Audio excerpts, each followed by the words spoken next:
good afternoon and a warm welcome to the European Ideas Forum 2023, live from Brussels. I'm Sandra Pasaric, and I have the pleasure of welcoming you all here in Brussels, but also to greet all of our viewers following us through the Martin Center online platforms.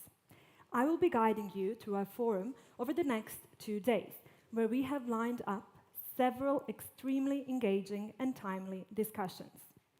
European Ideas Forum, the EIF, is the Martin Center flagship event, bringing together policymakers, industry leaders, and experts to focus on the EU's key challenges ahead of next year's European elections. EIF is also proud to have been awarded Best Political Congress/Workshop at 2017 European Excellence Awards. Under the umbrella topic, Laying Foundations for Europe's Future, we aim at covering a wide range of topics, starting from climate and energy, security and defense, digital innovation and competitiveness, AI, economy, geopolitics, and much more.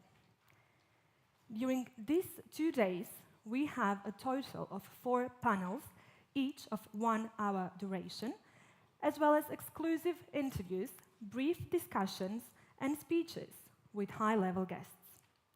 As mentioned shortly, this EIF features a live participating audience, but you can still follow the discussions on the Martin Center LinkedIn and YouTube channel. We also want to make this event as interactive as possible, so I invite everyone watching online to participate. You can do so by leaving your comments, but also by posting your questions, as well as you, dear audience, here at the studio, using hashtag EIF23. There will be also, for each panel discussion, a specific Slido poll question, but I will come back to that later. A big thank you goes to our partners for making the EIF 2023 happen: Apple, AT&T, Johnson & Johnson, and Vodafone. With that said, the time has officially come to open this year's European Ideas Forum.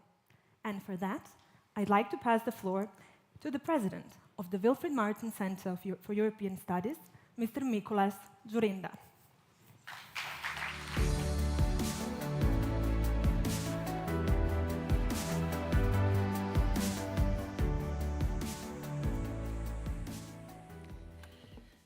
Thank you very much, dear Sandra, dear Vice President, dear Manfred, ladies and gentlemen. On behalf of the Wilfried Martin Center for European Studies, allow me to welcome you all to the European Ideas Forum. This forum traditionally brings together policymakers, industry leaders, but also academics from across Europe to discuss the key challenges facing our continent. Until now, the war of Russia against Ukraine has been perceived as the major challenge we are currently facing. However, last Saturday, Hamas militants launched a huge terrorist attack against Israel, killing several hundreds of people and injuring many, many more. Fears of a wider war in the Middle East are growing. But it is not only security or defense that occupies us in these times. It is also our recovery process after the COVID-19 pandemic, or the green transition, artificial intelligence, digitalization, and many, many other challenges. I believe that today's and tomorrow's discussions represent a valuable opportunity for us to learn from each other, exchange ideas, and develop new ways of thinking about the challenges we face. My dear friends, I am particularly pleased and honored to welcome an experienced politician who is a strong supporter of Christian democracy, a promoter of unity and solidarity, as well as a defender of the EU values. Ladies and gentlemen, please join me in welcoming the President of the European People's Party, Mr. Manfred Weber. Dear President, dear Manfred, the floor is yours.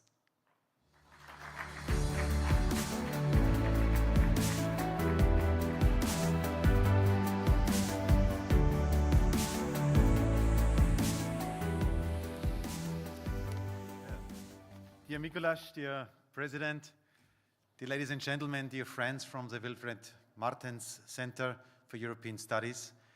It's great to be together today and to start today with the debate about the ideas for tomorrow, like the European Ideas Forum is the title of our 2 days in front of us.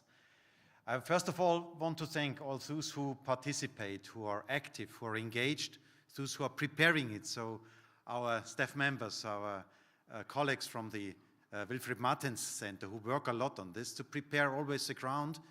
For me as EPP president, it's great to see that we have such an engaged think tank inside of our EPP family who is preparing the ground for our work as a party in today's European moment. If you allow me, I want to reflect a little bit on our history because yesterday we remembered the 10 years from the passing away from Wilfried Martens. And he was the founding father of the European People's Party in 1976. He was 2 times Prime Minister of Belgium, and that's in Belgium not automatically a given, so that's why it's really a big achievement that he made it, and it was so successful. He was the president of our European People's Party for 23 years. Imagine, 23 years, from 1990 to 2013. And he was a colleague in the European Parliament and also group leader of the EPP group.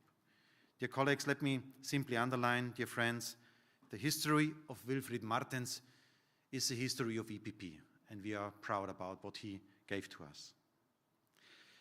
Let me thank the Wilfried Martens Center because the whole work you do and deliver over the months, over the years, over the last decades is remarkable. I just want to mention the latest event you made. For example, the Thinking in Malta in June, the Transatlantic Forum in November, and then also a lot of great publications which are helping the broader EPP debate to develop. It's about the 7 Ds for sustainability. It's about the In Brief, it's In Focus, and the European View, just to mention a few of them. I just want to underline this because for our broader European debate, it's of high value that you contribute with your work to these debates. Ladies and gentlemen, we have today's discussions, tomorrow's discussions, in the perspective of next year.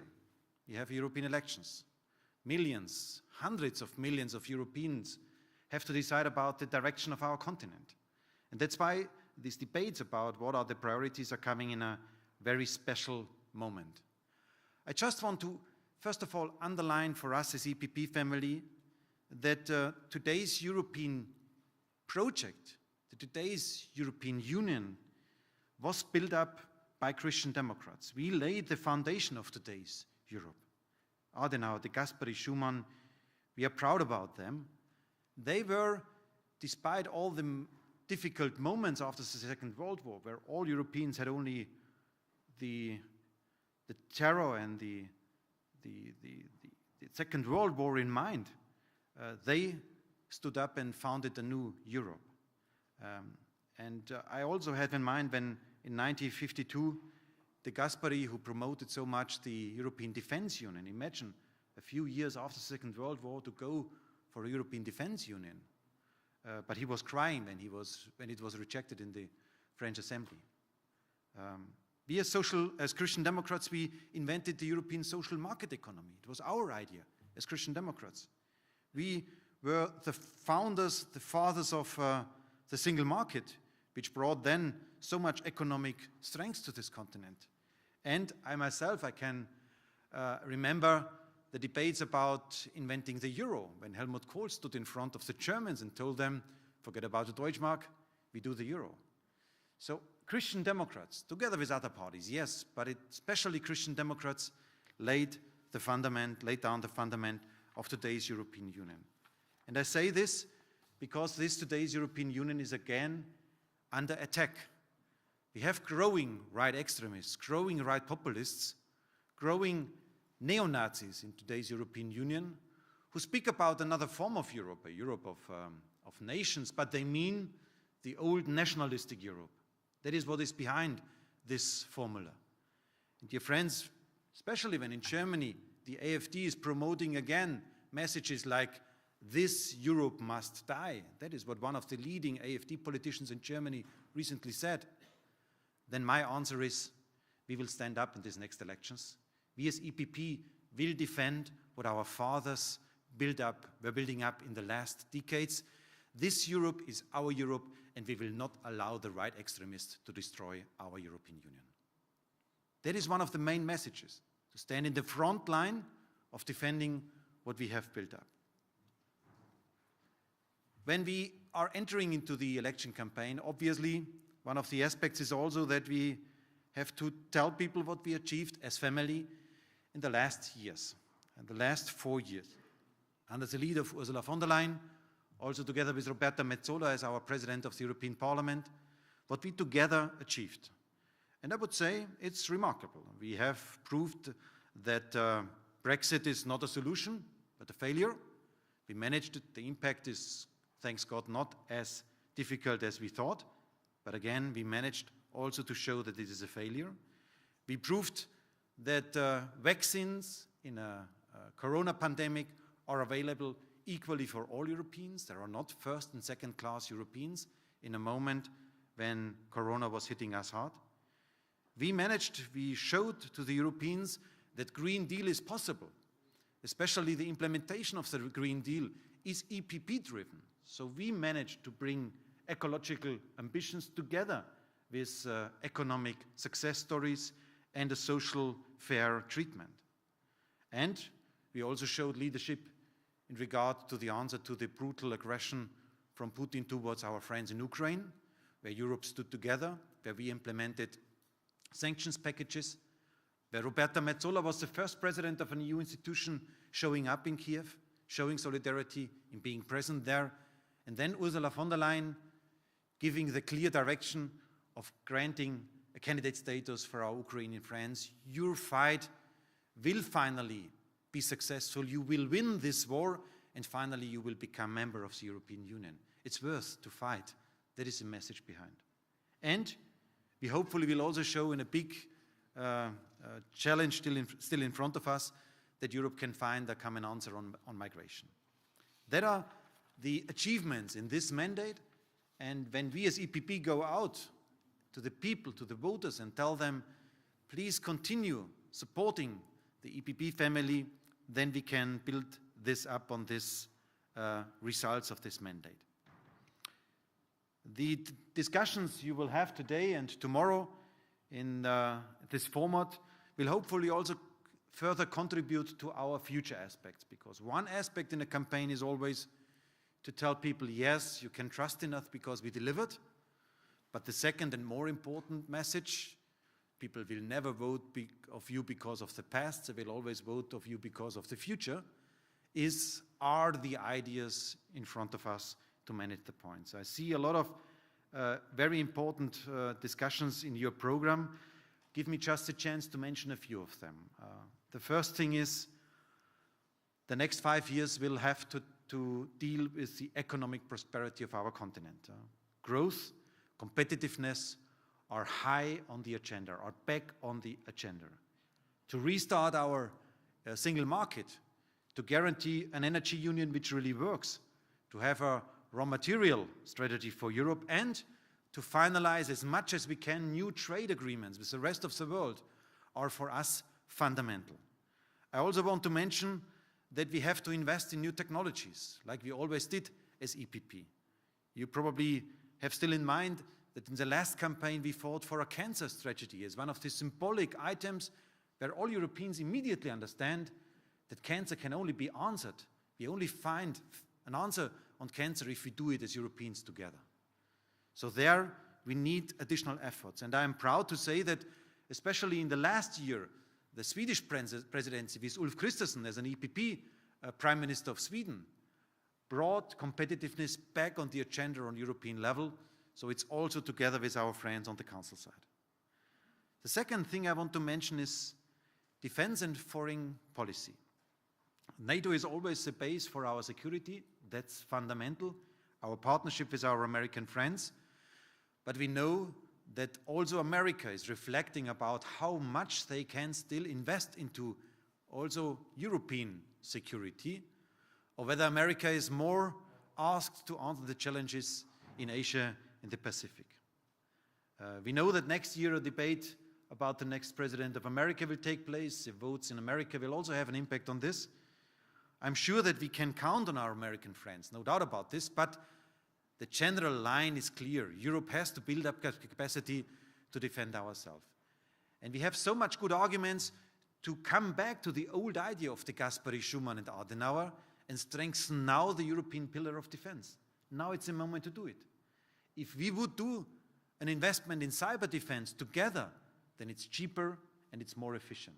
So let's do it now when we see the need of more investments. And Mikuláš, you already mentioned it with today's pictures from Israel, with the terror, with the brutal terror from Hamas against the Israeli people. We also see that the world is more and more split up in two sides.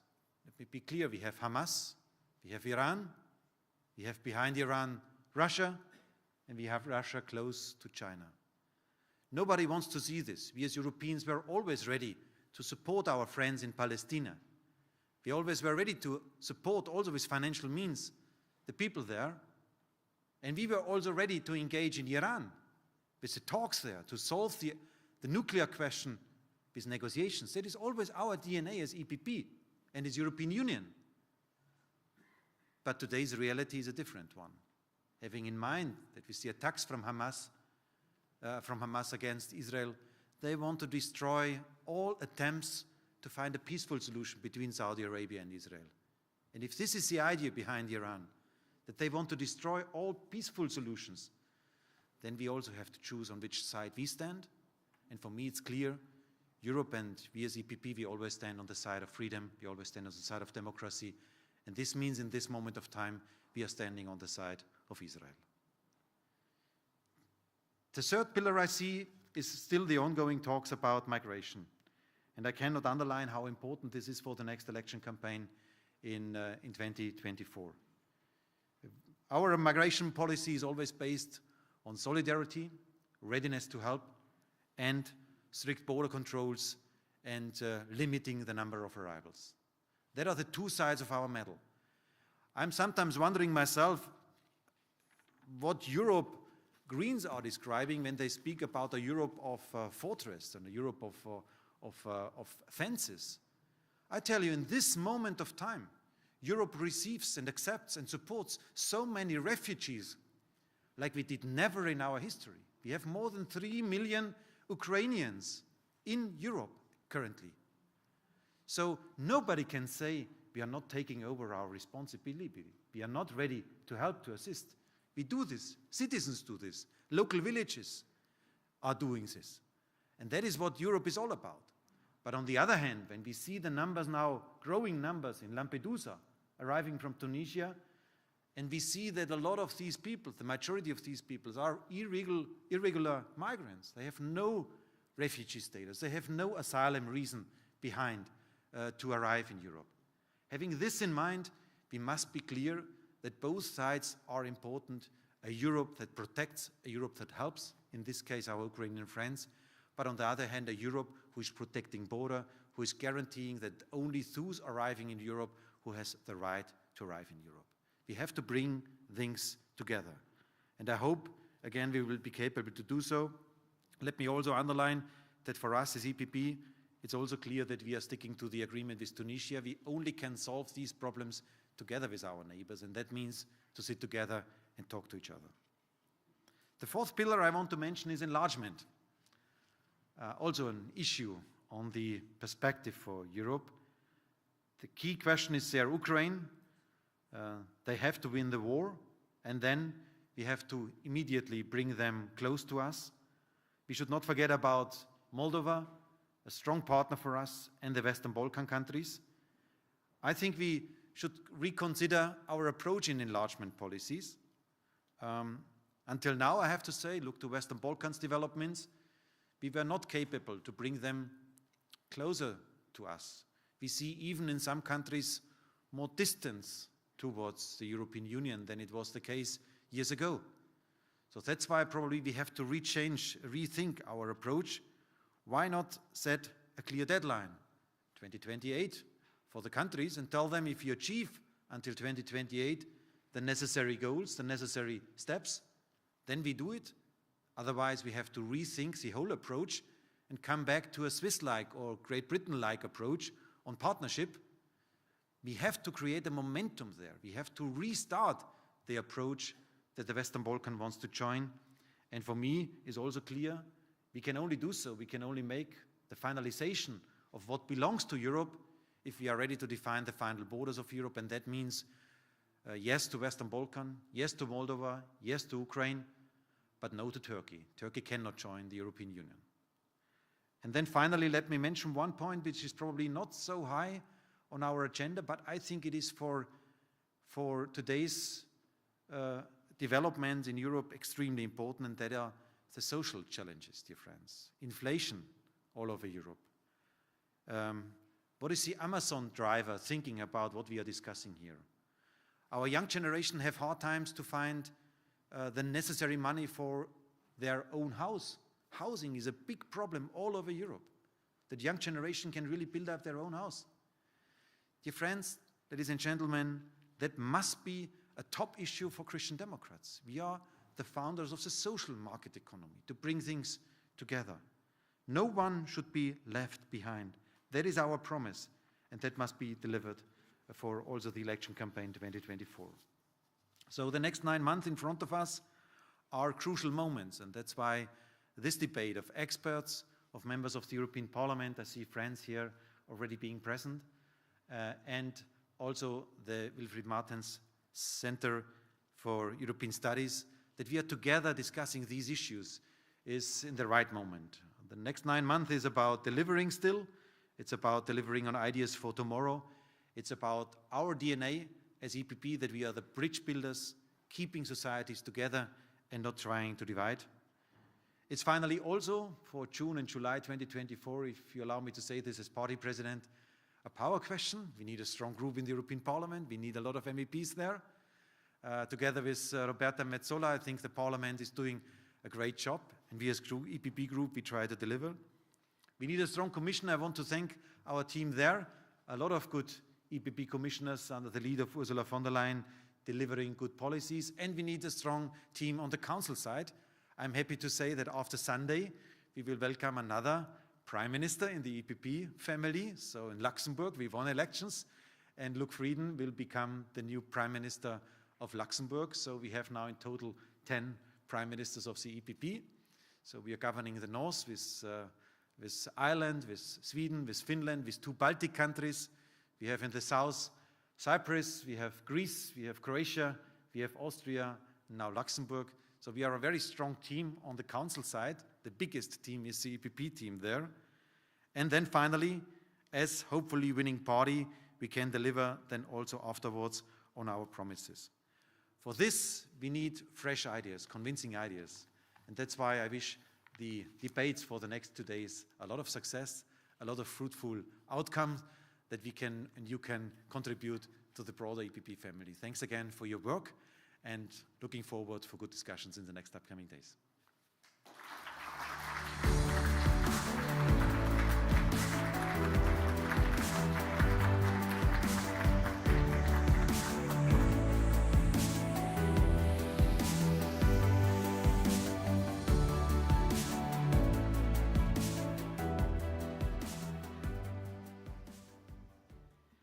dear Mr. President, dear Manfred, I wholeheartedly thank you very much for your speech, for many invaluable insights, and for the great opening of our conference. Last but not least, many thanks for your time dedicated to Martin Center, to our conference. Thank you. Ladies and gentlemen, it is my great pleasure to introduce now our next speaker, the President of the European Commission, Ursula von der Leyen. We all know that she is a strong advocate of the European integration and has a deep understanding of the challenges and opportunities we face in the EU in these days.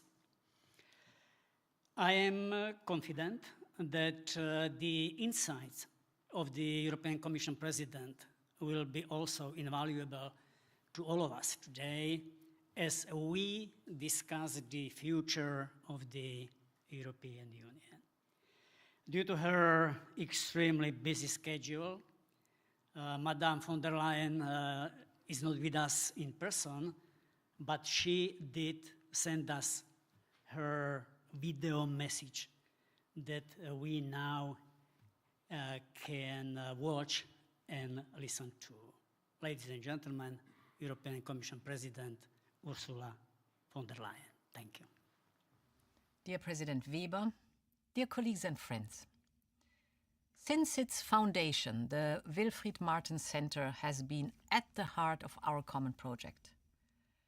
You keep alive the spirit of a great statesman and the founding father of the European People's Party. Yesterday indeed marked 10 years since Wilfried Martens passed away, and I never forget what he used to say. Chacun doit prendre l'Europe à cœur. We are once again being asked to lay the foundations for Europe's future, and we can only do this with Europe and its people in our hearts. Your recent report on Europe's middle classes highlights the economic headwinds we face, but also the profound resilience of European society. For even among citizens who expect a worsening economic climate, more than half have faith that this can be reversed. Europeans have hope for the future and trust in our union's strength. And so do I. We are facing most fundamental challenges to our competitiveness. First, inflation remains high, but we have successfully started bringing energy prices down, which in Europe was the main cause of inflation. The price for gas was over 300 euros per megawatt hour 1 year ago. Now it's down to around 35. Double-digit annual growth in wind and solar capacity will most likely outpace electricity demand from 2026 on. What this means is significantly lower energy prices for European households and businesses in the midterm. And such dynamics we also want to create in other fields. Take our skilled workforce, one of Europe's greatest assets. We have record levels of employment, and this is good. But labor and skills shortages are also reaching record levels. Therefore, we need to improve access to the labor market for young people, for women, for regular migrants. We need to respond to the deep-rooted shifts in technology, society, and demography. And we need to prioritize skills.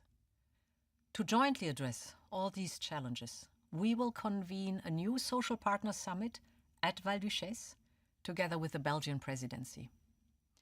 Because the collective bargaining partners are a real asset of our European social market economy. They know best about all the shifts in the labor market. Their expertise and their contribution is paramount. Third, we need less red tape.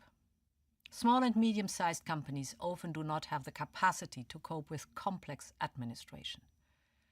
And this is why we will make a legislative proposal towards reducing reporting obligations at the European level by 25%.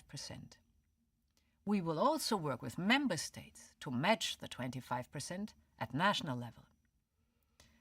And for every new piece of legislation, we will conduct a competitiveness check by an independent board. And finally, we want to hear directly from small and medium-sized businesses about their everyday challenges.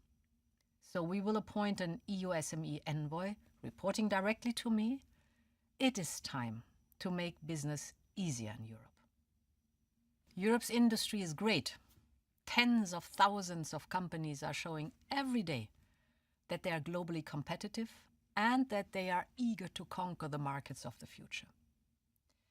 With the European Green Deal, we shifted the climate agenda to being an economic one, which has provided to the entire single market a clear sense of direction for innovation and investment. From renewables to electric vehicles and from green hydrogen to biotech, our ambition is crystal clear. The future of our clean tech industry has to be made in Europe. And this is why, as we are now entering the next phase of the European Green Deal, together with the business sector, we will develop a tailor-made approach for each industrial ecosystem. We have started to hold a series of clean transition dialogues with industry. And the third and final point I would like to raise today concerns Ukraine and our European family. Ukraine's courage from day one has been inspirational. We will stand with Ukraine for as long as it takes. And we will help them rebuild Ukraine as a modern and prosperous country. We've seen the great strides Ukraine has already made since we granted them candidate status. And we have seen the determination of other candidate countries in the Western Balkans and Moldova to reform. They are committed to strengthening and reforming their democracy because their future is in our family. And in a world where size and weight matters, it is clearly in Europe's strategic and security interests to complete our union. This means thinking about how we get ready for a completed union is now the task of the day. To give us the geopolitical weight and the capacity to act in a union of 30 plus. My Commission has started working on a series of pre-enlargement policy reviews on how our institutions or the budget or security guarantees would work. I'm already looking forward to the ideas and contributions that the Wilfried Martens Center will bring to this. Once again, it is time to lay the foundations for Europe's future. A union complete with over 500 million people living in a free, peaceful, and prosperous democracy. Dear friends, Europe is the story of generations. After the fall of the Iron Curtain, Wilfried Martens and his generation turned an economic project into a true union of people and states. Now it's up to us to match their determination. And with Europe deep in our hearts, I believe we can. Long live Europe.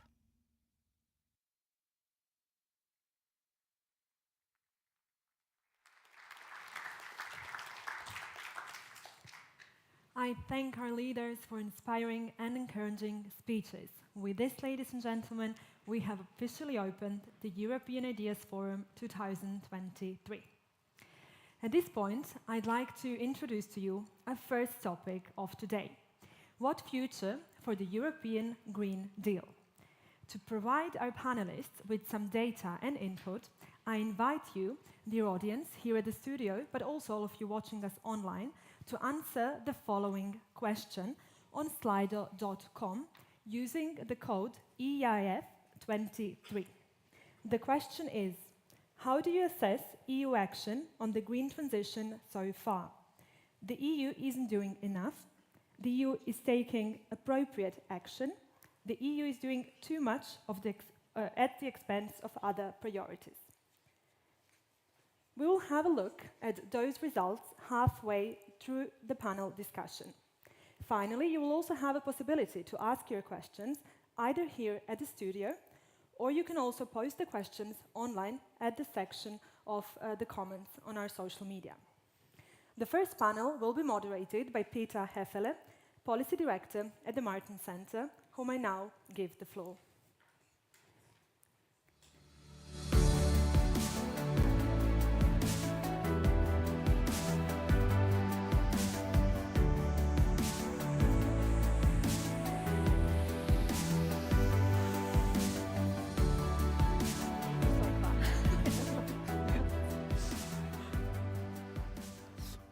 Great, Sandra. Thank you so much for this kind introduction. Dear ladies and gentlemen, dear panelists, I'm very delighted and honored to chair this first panel on the future of the European Green Deal with 4 renowned speakers whom I will shortly and briefly introduce. This event is also live streamed, so I would like to welcome not only you here in Brussels, but also online and globally.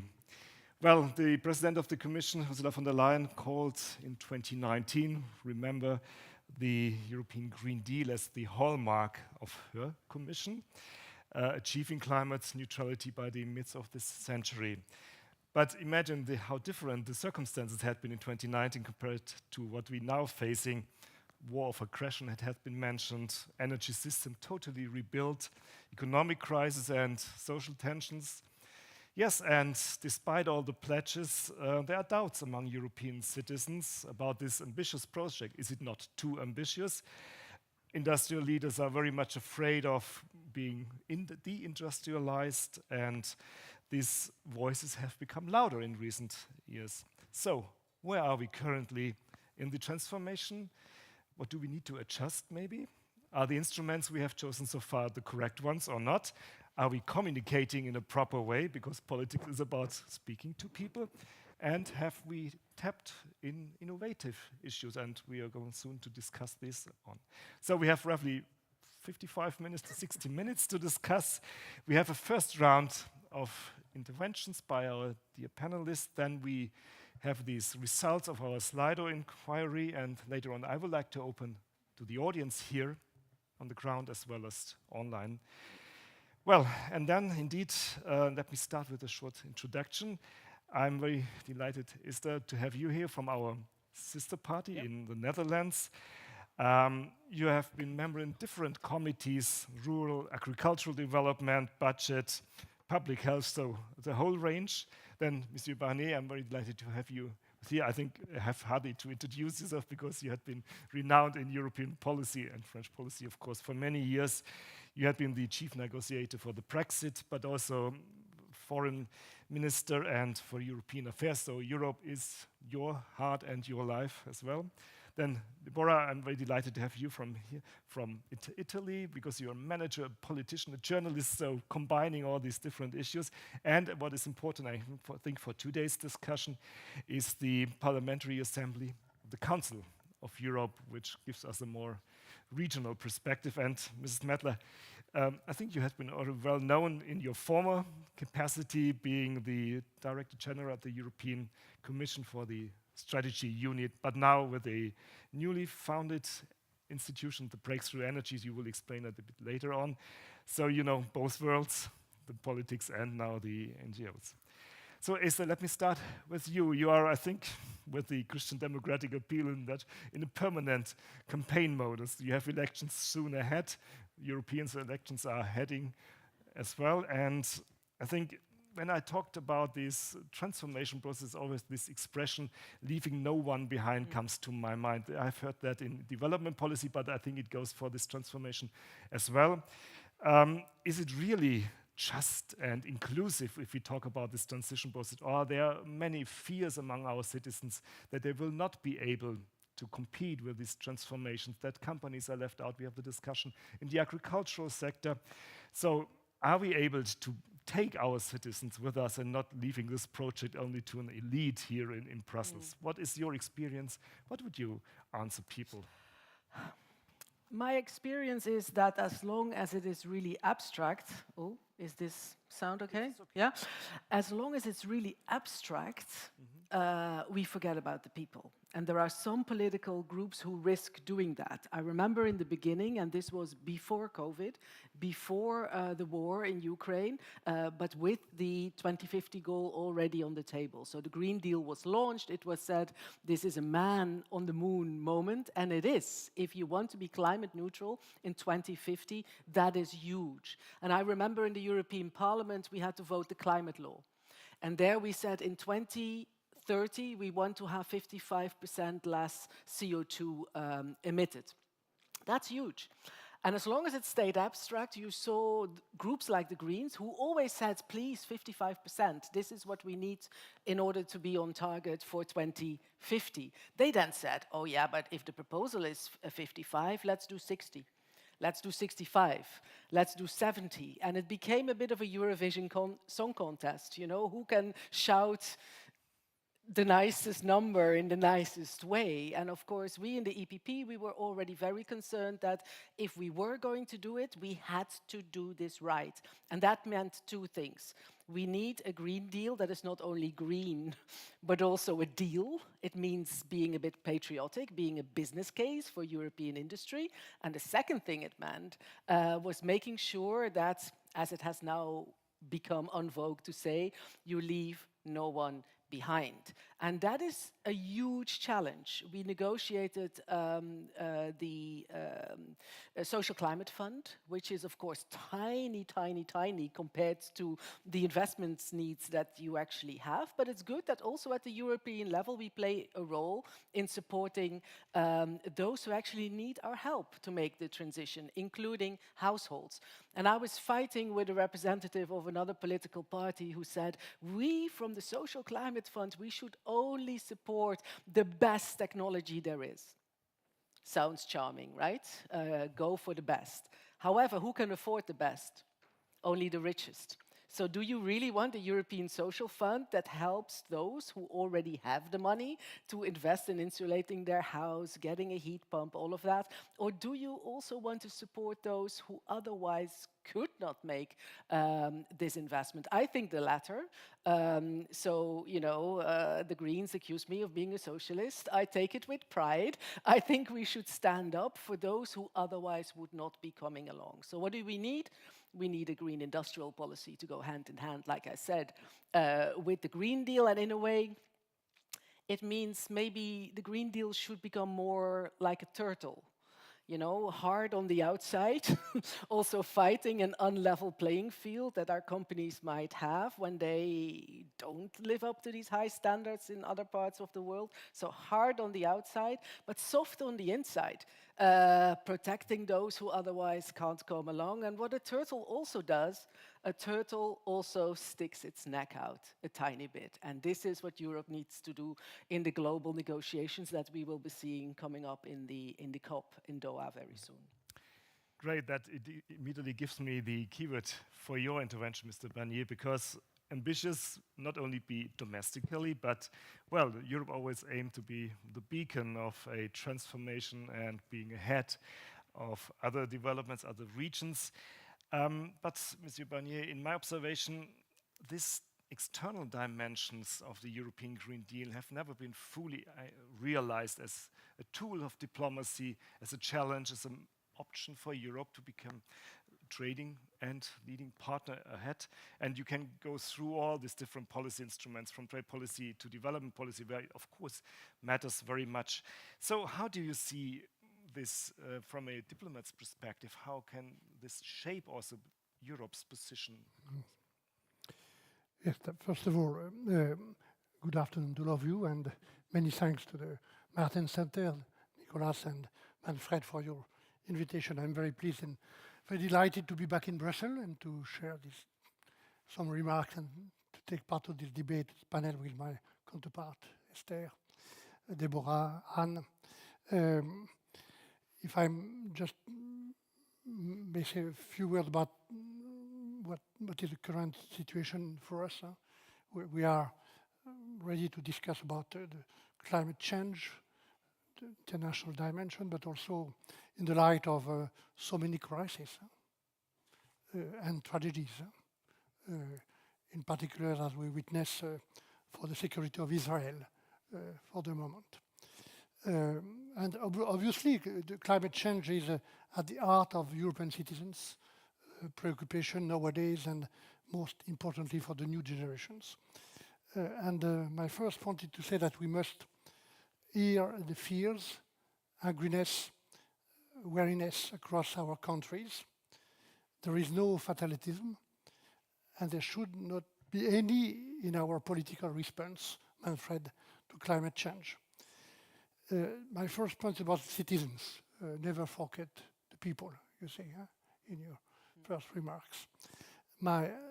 What I have learned for my past mandate, especially as the president of my region of Savoy in the Alps, or as a French minister for environment first and agriculture and fishery after, is that listening to citizens, discussing with the citizens, showing respect and consideration is necessary. My personal conviction is that time spent with citizens is never lost time, never. Dear friends, Peter, since 15 years, the EU has faced at least 6 conflicts and crises. To take the right dimension of the global dimension of our debate. The financial crisis first, 15 years ago, not end. Migration, following the conflicts in Iraq or Syria or Libya. Brexit, the COVID pandemic, the war in Ukraine, and of course, climate change. If you look closely to these different crises, or the majority of them, except Brexit, they came outside the EU. They had a huge and strong impact on the daily life of the people and the businesses, and we were forced to react. I think that these crises have made us stronger, and that we have succeeded to draw some lessons.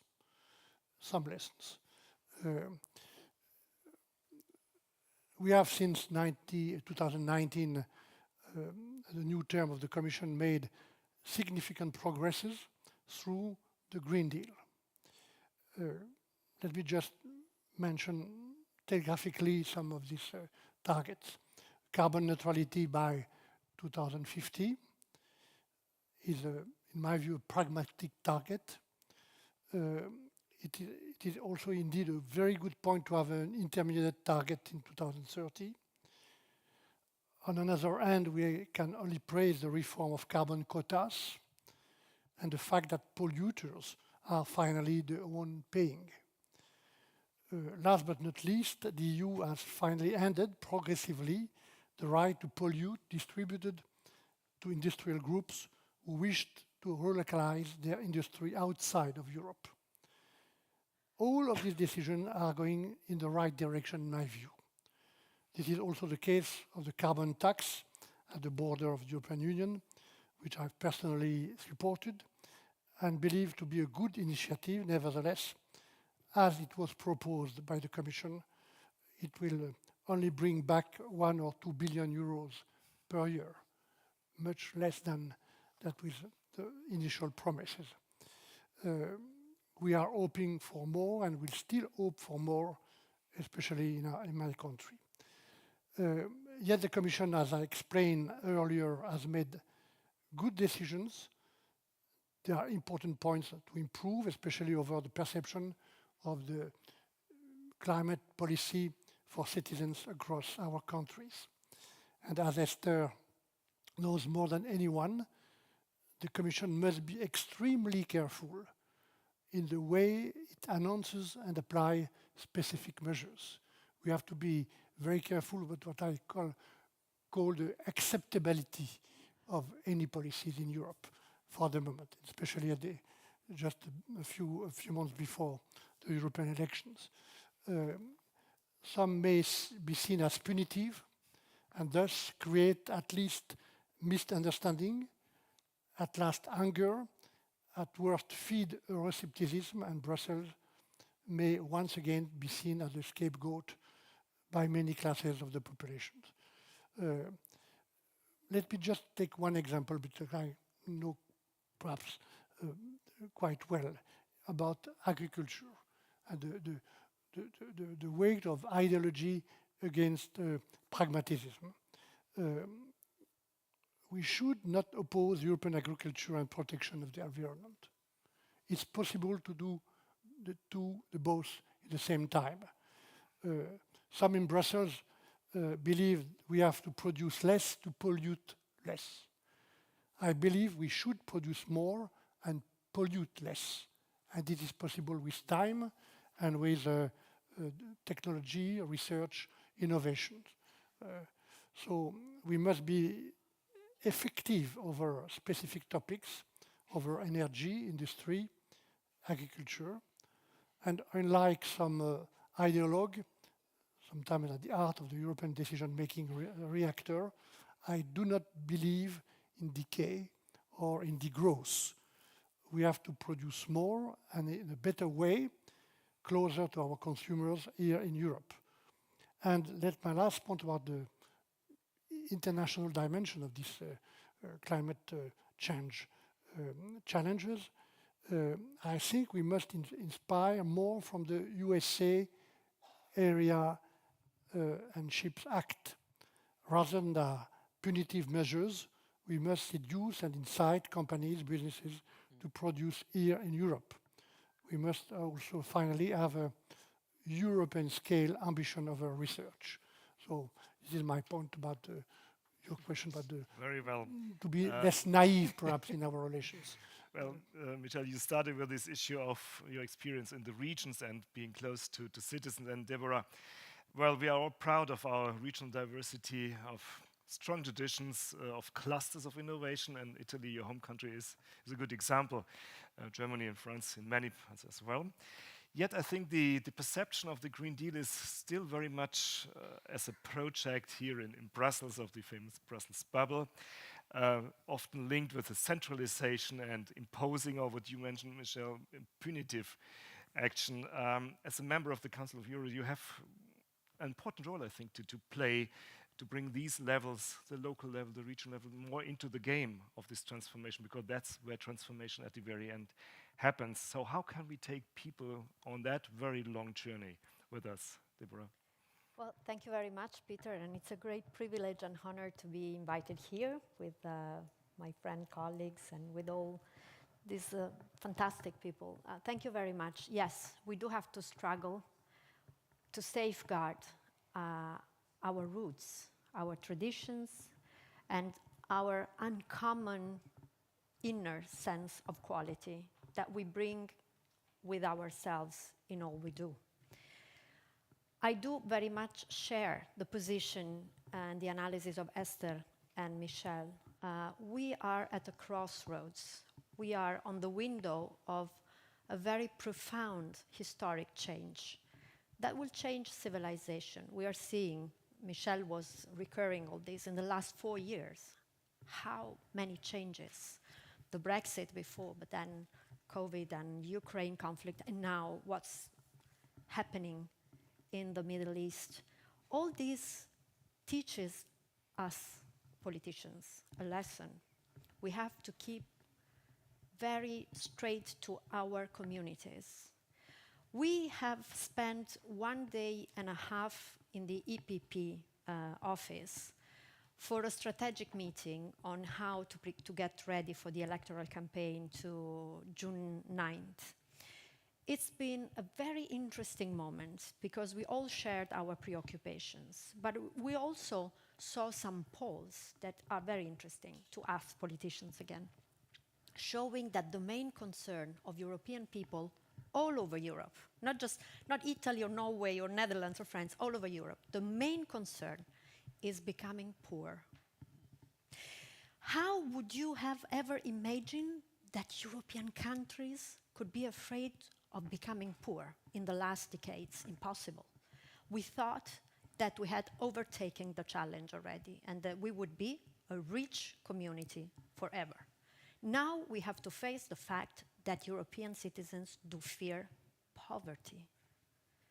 And this is the lesson we have to learn, and we have to focus on that. Skyrocketing cost of living and all the constraints of decisions that are probably, surely, right on paper, that's what Esther was saying, but can prove very weak or even wrong on reality. I think that we, people of the center-right political side, have to be pragmatic visionaries. Keep up the vision that we bear with our policies, but at the same time, never be afraid of confronting our vision with true results. And this is particularly true for the Green Deal. Green Deal is our commitment, and it's stronger than ever, I guess. Europe can play a role model because Europe is showing the rest of the world that our commitment to green transition is serious and coherent. But Green Deal must be a good deal. And a good deal is always fairness. Now, all our intentions and commitments are the best towards an equal and fair transition. But we have to face the fact that the Green Deal unifies Europe, but can also have a divisive effect. Why? Because we do have, each single country, our own peculiarities, our own industrial, agricultural, social peculiarities, and we have to respect them if we want to respect our citizens. So, you know, it's a daily process. We have to be committed, but we have to be ready to adjust if we find out that our commitment could be even better than that. Let me give you an example. The houses, the greening of houses. In Italy, almost all households own at least a house. This is a sign of great richness. The ownership of houses in Italy is a sort of, self-protection strategy. In times when we are afraid of becoming poor, owning a house is a certainty. But if the European Union obliges you to, by 2035, invest a lot of money to raise the class energy of your house, the house is not a security anymore. It is a security, but it is also a burden, because you know that you're obliged to pay huge sums of money in times of, skyrocketing costs in order to reach a class energy that is able for your house to be in the market. And if in case you need to sell it, you can sell it. In Italy, which is the second oldest country in the world after Japan, owning a house is a certainty for many older generation people. How can you expect them, who are getting a retreat, a salary very basic, to have the money to spend in order to have the class energy working on their houses? It's impossible. And this is something that maybe because it was badly communicated, maybe because it was badly written, maybe because it was badly thought, but is really adding worries and worries on a population that is already experiencing the fear of getting poor. So it is a matter of vision, but it's also a matter of not having the environmentalist visions becoming religions. Vision and religion are very different and have to be very different. There's place for both of them, but let's keep them clearly different. And we don't have to apply religion. We are politicians. We have to be pragmatic. So my idea is that let's go ahead with the Green Deal for sure. Let's face the fact that it can be very divisive. And so maybe why don't we think of different climatic bans, for example? within the European continent. Different time lapses in order to arrange the success of the whole operation, of the whole vision. But let's use also fantasy, because our citizens do ask us to be realistic and not to oblige them to live in a European Union that is a wonderful architecture but can prove a burden for real households and real industries in the future. Very well. And I'd like to start with a quote, and you will probably know from whom it is. It is, "My optimism comes from my belief in innovation. It's a power to invent that makes me hopefully," and that's what Breakthrough is all about. Well, this is of your founder, Bill Gates, which puts a lot of emphasis into human ingenuity and human innovation capabilities. That's the point where we have to talk about different stakeholders. We talked a lot about politics, but it's companies, it's the citizens themselves.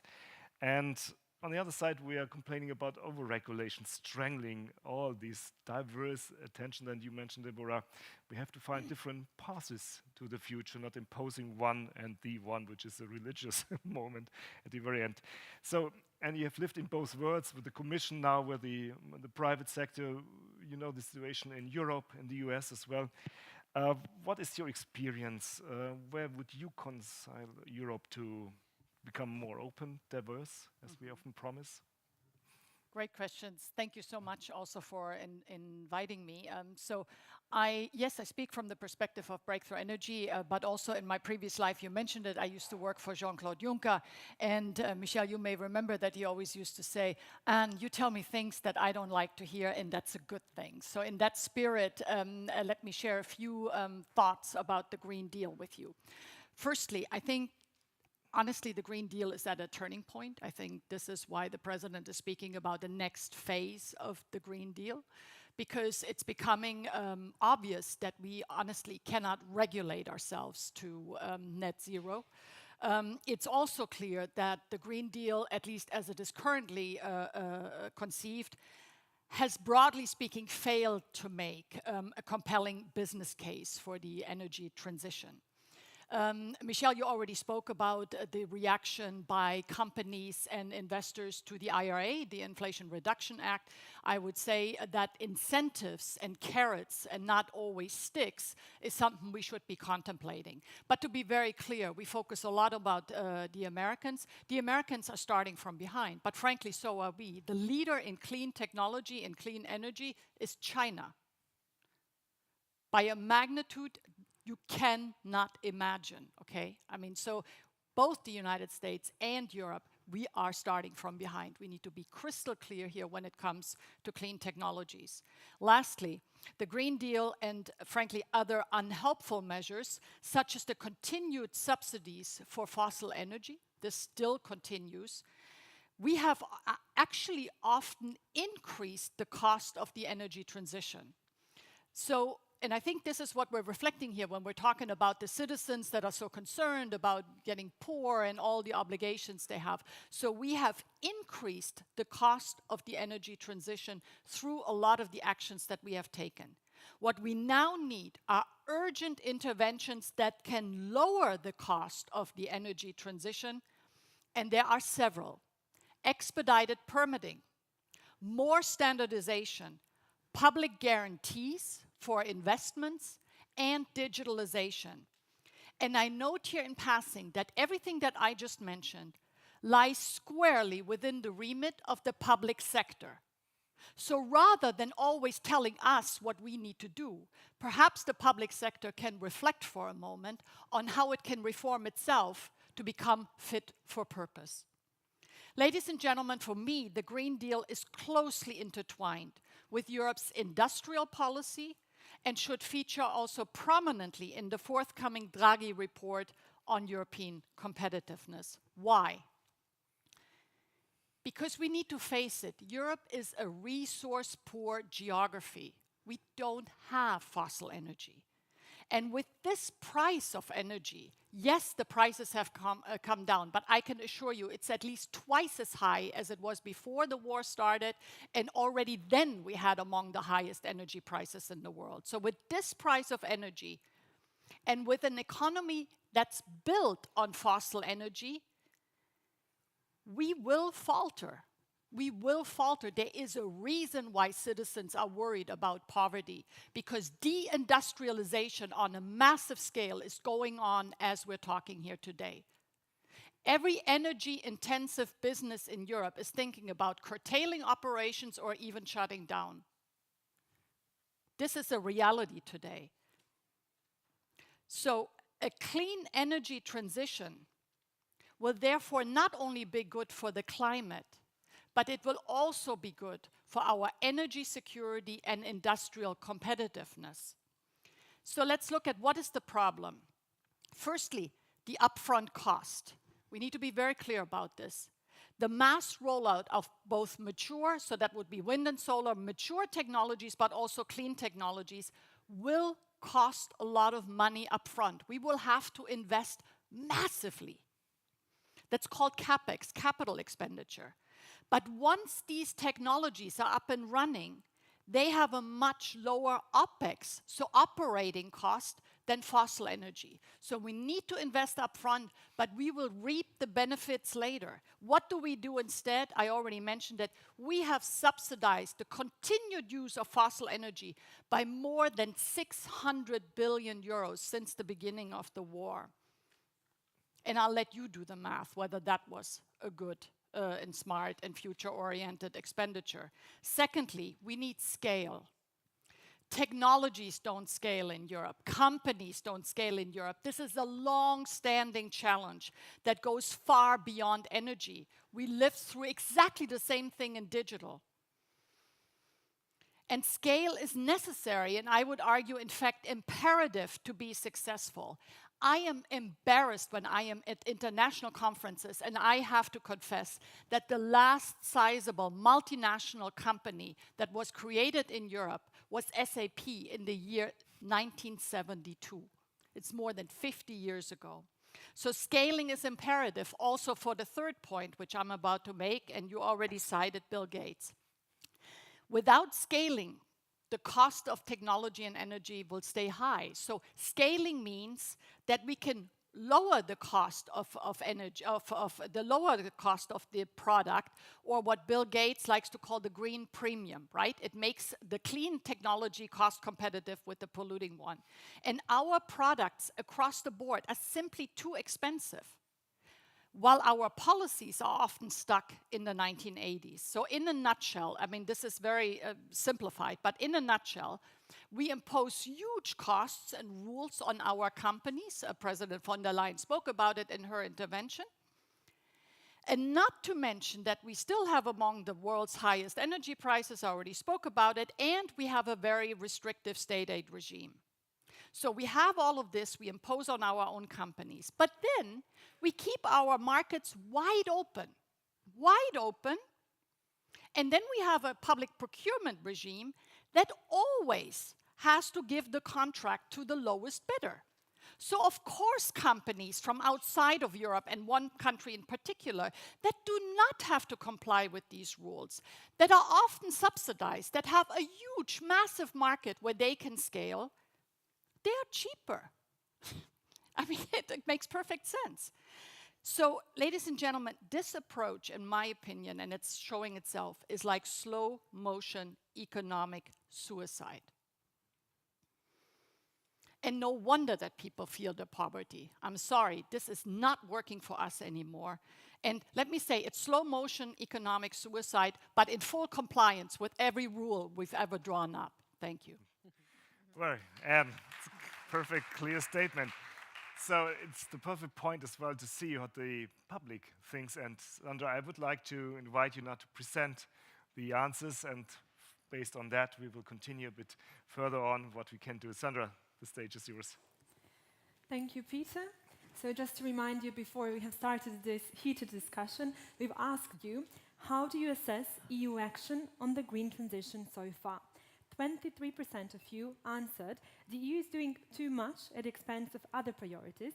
27% of the voters voted the EU isn't doing enough, and 50% of you voted the EU is taking appropriate action. Peter? Well, that's an issue we can discuss from different perspectives. I would like, of course, also include you here in the audience, share your comments. Please keep it very short. We have 20 minutes roughly to debate this very complex issue. We have two colleagues of us who have the microphone. Please let us know where you are from, and please keep it very short. I would like to have your opinions further on. Is there anybody in the audience who would like to share his opinion?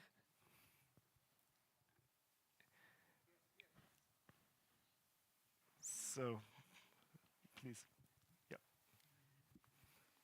Hi, thank you. My name is Dimitri Likov. I'm part of the Martin Center. Very quick question to Ms. Mettler and Ms. De Lange. I love the sober tone in your words and the challenges we have, and the kind of grim assessment, especially coming from Ms. Mettler. But when we talk about the next phase of the Green Deal, what policies should we pursue, and what should be our strategic direction when we talk about maybe more realism, more pragmaticism? Thank you. Would like to take a second comment with here or the gentleman over there. That one, the guy.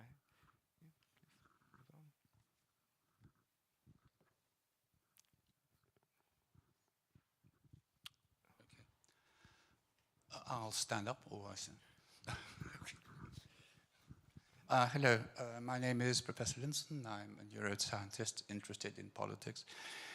My impression is that the world population does not have the skills to understand global complexity and does not have the skills to understand what exactly is the Green Deal. And the other issue is that there is, I sometimes mention this in other debates, there is a serious trust issues.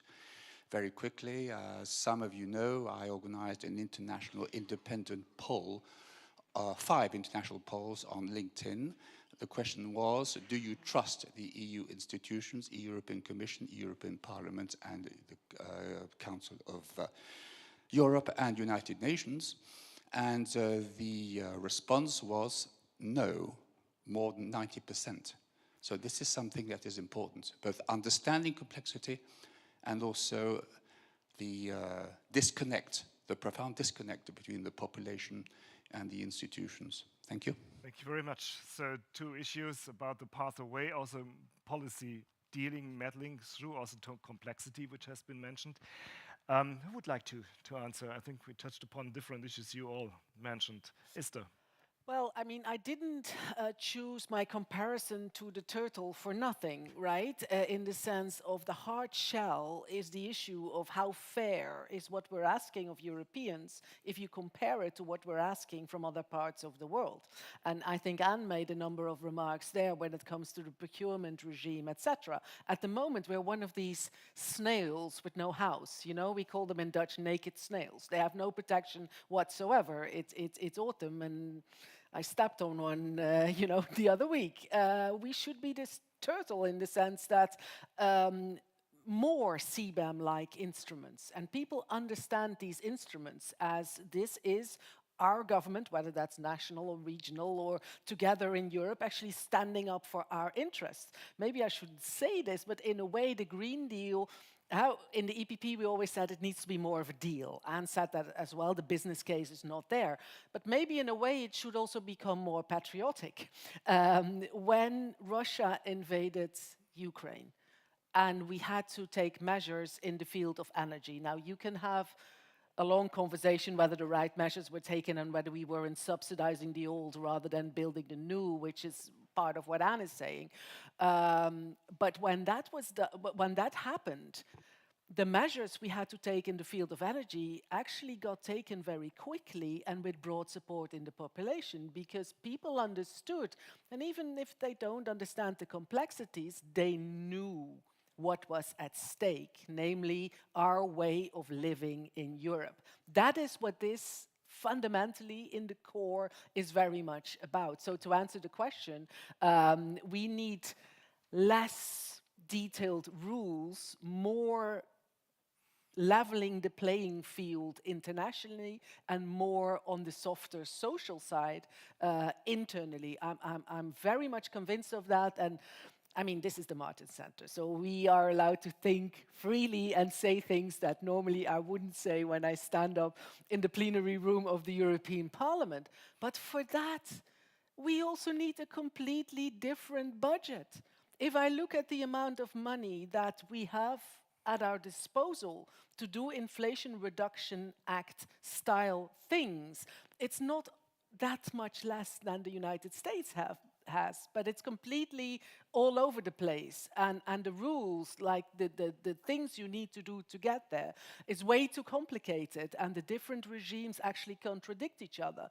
So in my dream Europe, we would have a budget that is not set in stone or concrete for 7 years, that doesn't give 90 to 95% in national envelopes. Okay, all member states now want to shoot me. This is why I don't say this out loud.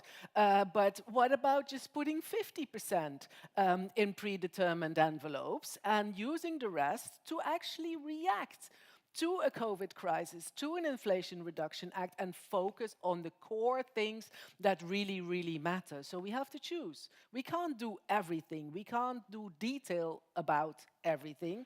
On the other hand, one side remark, unfortunately, a lot of national politicians are very, very happy about European legislation about the energy performance of buildings, so they can blame us and they don't have to do it themselves. That being said, there's way too much detail in that legislation, for sure.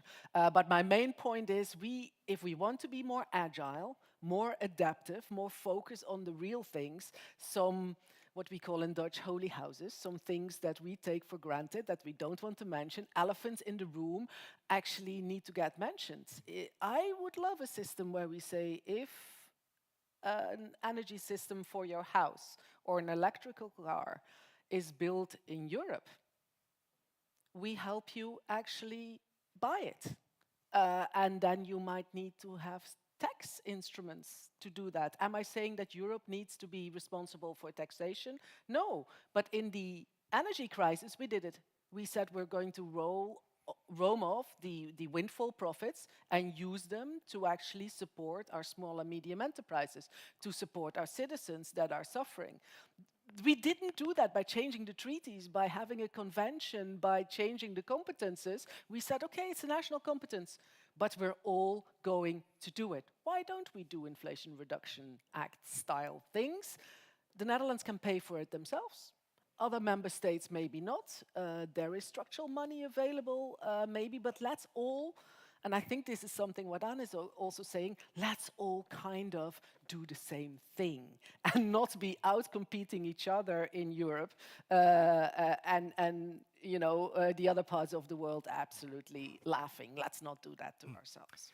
Well, bringing back the geopolitical dimension I introduced, and Michelle, you referred as well, and the transatlantic relation is a very important issue for the Martin Center, for example, and well, IRA has been mentioned several times. I still would like to know whether there is a platform, a space to commonly improve and stand up, of course, against other competitors such as China, for example. Michelle, where do you see Europe? I think we need to avoid any kind of misunderstanding. There is no discussion between us and outside about the gravity and the seriousness of the challenges. Coming from a region where in Savoy, at least one third of the economy is based on snow, I can tell you that the climate change, 1.5 or 2 degrees or perhaps more, will change everything. And we know that climate change will change everything in our daily life and the business life. So there is no discussion at that point. The point is to know how the targets we fix and we propose at European level can be addressed, and to avoid any kind of accident. Ladies and gentlemen, I spent 5 years of my life, a short time ago, on an event which was improbable, the Brexit. And it happened. So I know that something which is improbable can happen. That means that we need to be careful fixing huge and right targets about the way to address these targets. It is the reason why Deborah was right mentioning the fact that we need to address the challenges rather with realism, pragmatism than ideology. It's true for agriculture, it's true, Deborah, the example you mentioned about the housing regulations, it's true also for the mixed in energy and the place we need to protect and to respect for the nuclear energy. We need to work with pragmatism. And the second point is that we can only act at the top, as you mentioned, Esther. I remember the very first sentence of the report of Gro Harlem Brundtland, the former Prime Minister of Norway, in the very, very first report preparing the first summit of Rio de Janeiro. And the sentence was, we have to think globally and to act locally. So we need to have this global target, at the European level at least, but also to trust more businesses, small businesses, citizens, and the local communities. This is my point. And the last point, just to avoid the last misunderstanding, I am a liberal. I'm not in favor of any kind of protectionism, despite the fact I am French. But, and I think for a long time that the right protection is not a protectionism. The right protection is to invest, to borrow together and to invest together. The reason why what we did 3 years ago was right. If we find the right way to pay what we borrow. But we need also not to be naive, in particular in our relation with China and with the United States. And I think that there is no way to accept products which do not have the same norms of production, the same quality, the same guarantee that what we impose to our own producers. It could be a point of unacceptability in our populations and to provoke any kind of reaction and to give the power to the populism. In that case, ladies and gentlemen, dear friends, everything will be destroyed and blocked. So we have to be careful. But I think, again, that's where initiatives such as you come in, to break up these issues, to think beyond last thought maybe on what you would recommend to us as a party, for example, but also to the Commission for. Well, I mean, and to be clear, when I criticized the fossil subsidies, I knew that when the crisis started, we had to do this, right? I mean, we had to. But now we're well 1.5 years into the war, no end in sight. This situation will get worse. And I can tell you, I am working on standing up technologies that can replace natural gas, such as an electric industrial heat, such as long duration energy storage, such as green hydrogen. It's difficult in Europe. Just because you have a target doesn't mean anything. I'm sorry to say, you know. That's why I am proposing what we should be looking at is not targets in 2030, 2050, announcements, you know. Do you know that in green energy, of all the in green hydrogen, of all the announcements that have been made, and we've talked about green hydrogen for years, only 4% have reached final investment decision. And only when you reach final investment decision does anything actually happen, is a shovel in the ground, yeah? So we are fooling ourselves if we believe all these announcements and targets and how great we are. We really need to measure what is the actual investment, what's the demand that's being created. And when I see how we struggle, I give you an example. We have a fabulous portfolio company. Long duration energy storage could really help with the deindustrialization. We need about 2 billion euros. It sounds like a lot, but if you compare it to 600 billion for fossil energy, and by the way, paying Putin's war, then all of a sudden, you know, maybe you look at it very differently. My point is we have not used this time to really double down on the new clean technologies. So there's been a lot of talk, not enough action, and on the subsidies, you're absolutely right. You know, we have as much money on the table as the Americans do with the IRA, but as someone said the other day, in the United States, you get a carrot. In Europe, you get a carrot that's cut up in 1,000 pieces. There is a program for everything, but it doesn't add up to really making the quantum leap change that we need. And my point is, if we cannot do this at a time of war, climate change, massive deindustrialization, then what are we waiting for? What are we waiting for? One such game changer, by the way, in my opinion, and that's what I've been working towards, is what I call the clean transatlantic marketplace. What is it? I presented it at the last TTC, the EU-US Trade and Technology Council. There is huge scope to work with the Americans on investment. I can tell you, because I've commissioned a study, that the investment flows are very vibrant. Americans are interested in investing in Europe and vice versa. So these have gone up massively. But for instance, at the TTC, there was an agreement to have a joint charger for heavy-duty electric vehicles. That hurts nobody. That's easy to do. That's just standardization. What if we didn't have this as a one-off, but we had it across all of the emerging clean technologies 50 times? Then you would create a much bigger market. You would create more opportunity, would bring down the cost. You know, that could be something that would be transformational. A last thing I will say is, for me, and this is a real reality check for the Green Deal, I'm sorry to say, does everyone here know that our wind industry is on the verge of collapse? This was painstakingly built up over decades in Europe and is now on the verge of collapse, just like 10 years ago we saw solar collapse. Is that not a reality check? So let's do something. The Americans are in the same situation with the wind. Why not work together? I don't understand. Our economies are so intertwined. That could be the kind of game changer that we need for the Green Deal, in my opinion. Well, the transatlantic relation is indeed what we, for several occasions, continue to discuss in our center.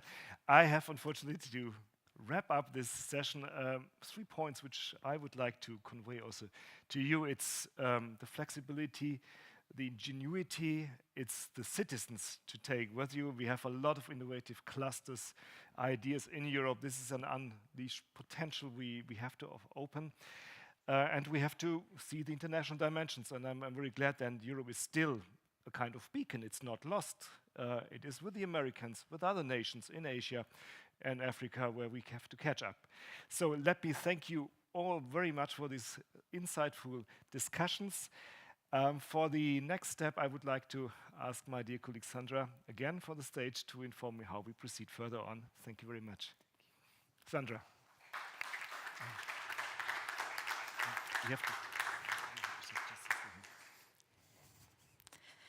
Thank you very much, Peter. Thank you, dear panelists, for closing this very first panel discussion of this year's EIF. Ladies and gentlemen, for the next item on our agenda, we have invited Alexander Stubb, former Prime Minister of Finland and Director of the School of Transnational Governance at European University Institute. But before that, I invite you now for a coffee break, and we will see you again at 4 o'clock. Thank you.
welcome back. It is my great pleasure to introduce to you our next guest, Alexander Stubb, in a brief discussion with Sarah Pini, Martin Center Senior Research Officer. The title of the discussion is Europe's Place in a World of Disorder.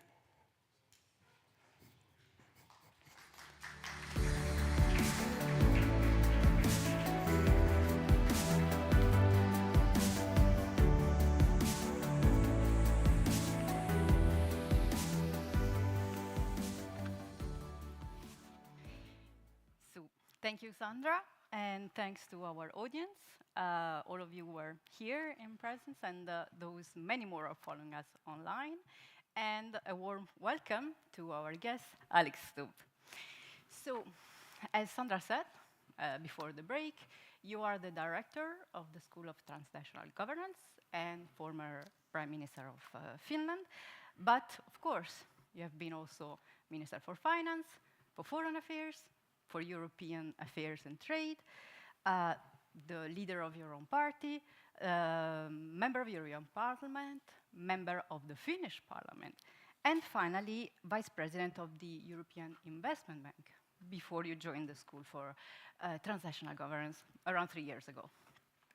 And so basically you went back to where you came from, right?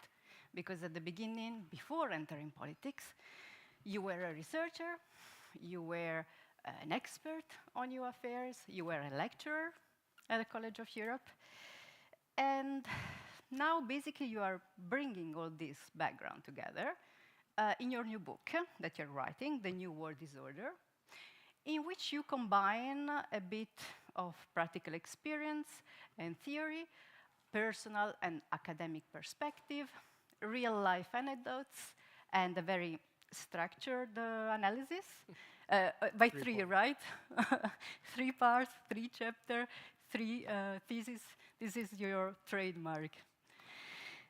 So basically, you presented these 3 theses in one of your Geopolitics with Alex lessons.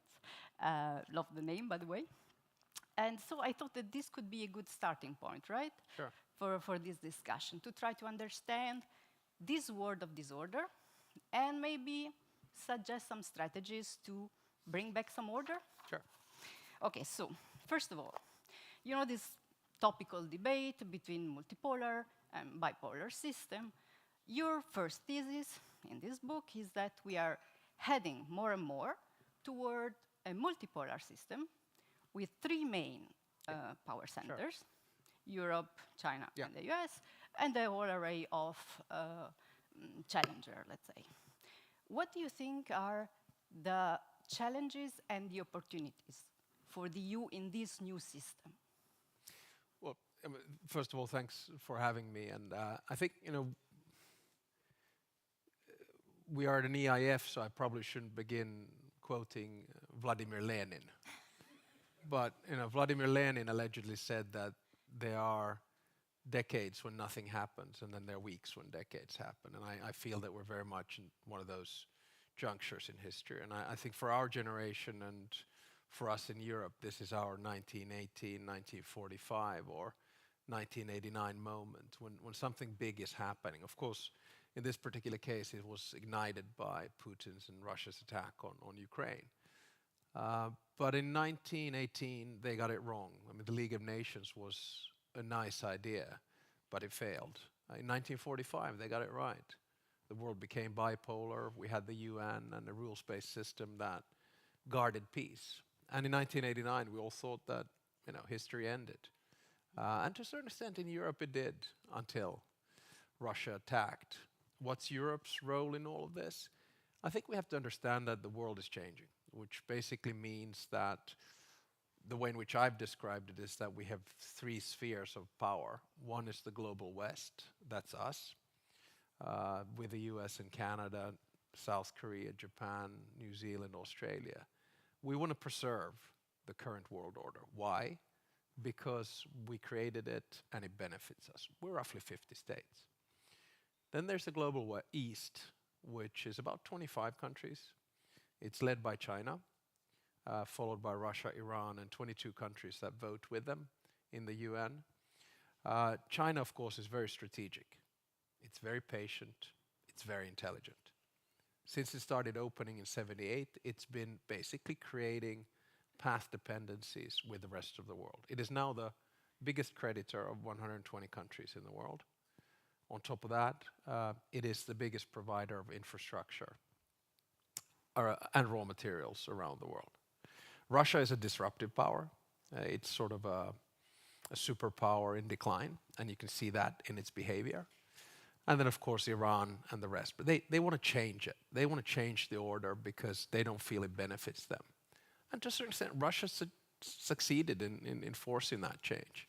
But the one that's going to decide the new world order, I think it's a global south. And I know it's a very big term, but 125 countries, led in Asia by India, led in the Middle East by Saudi Arabia, led in Africa by South Africa and Nigeria, which are half of Africa's economy, and then led in Latin America by Brazil.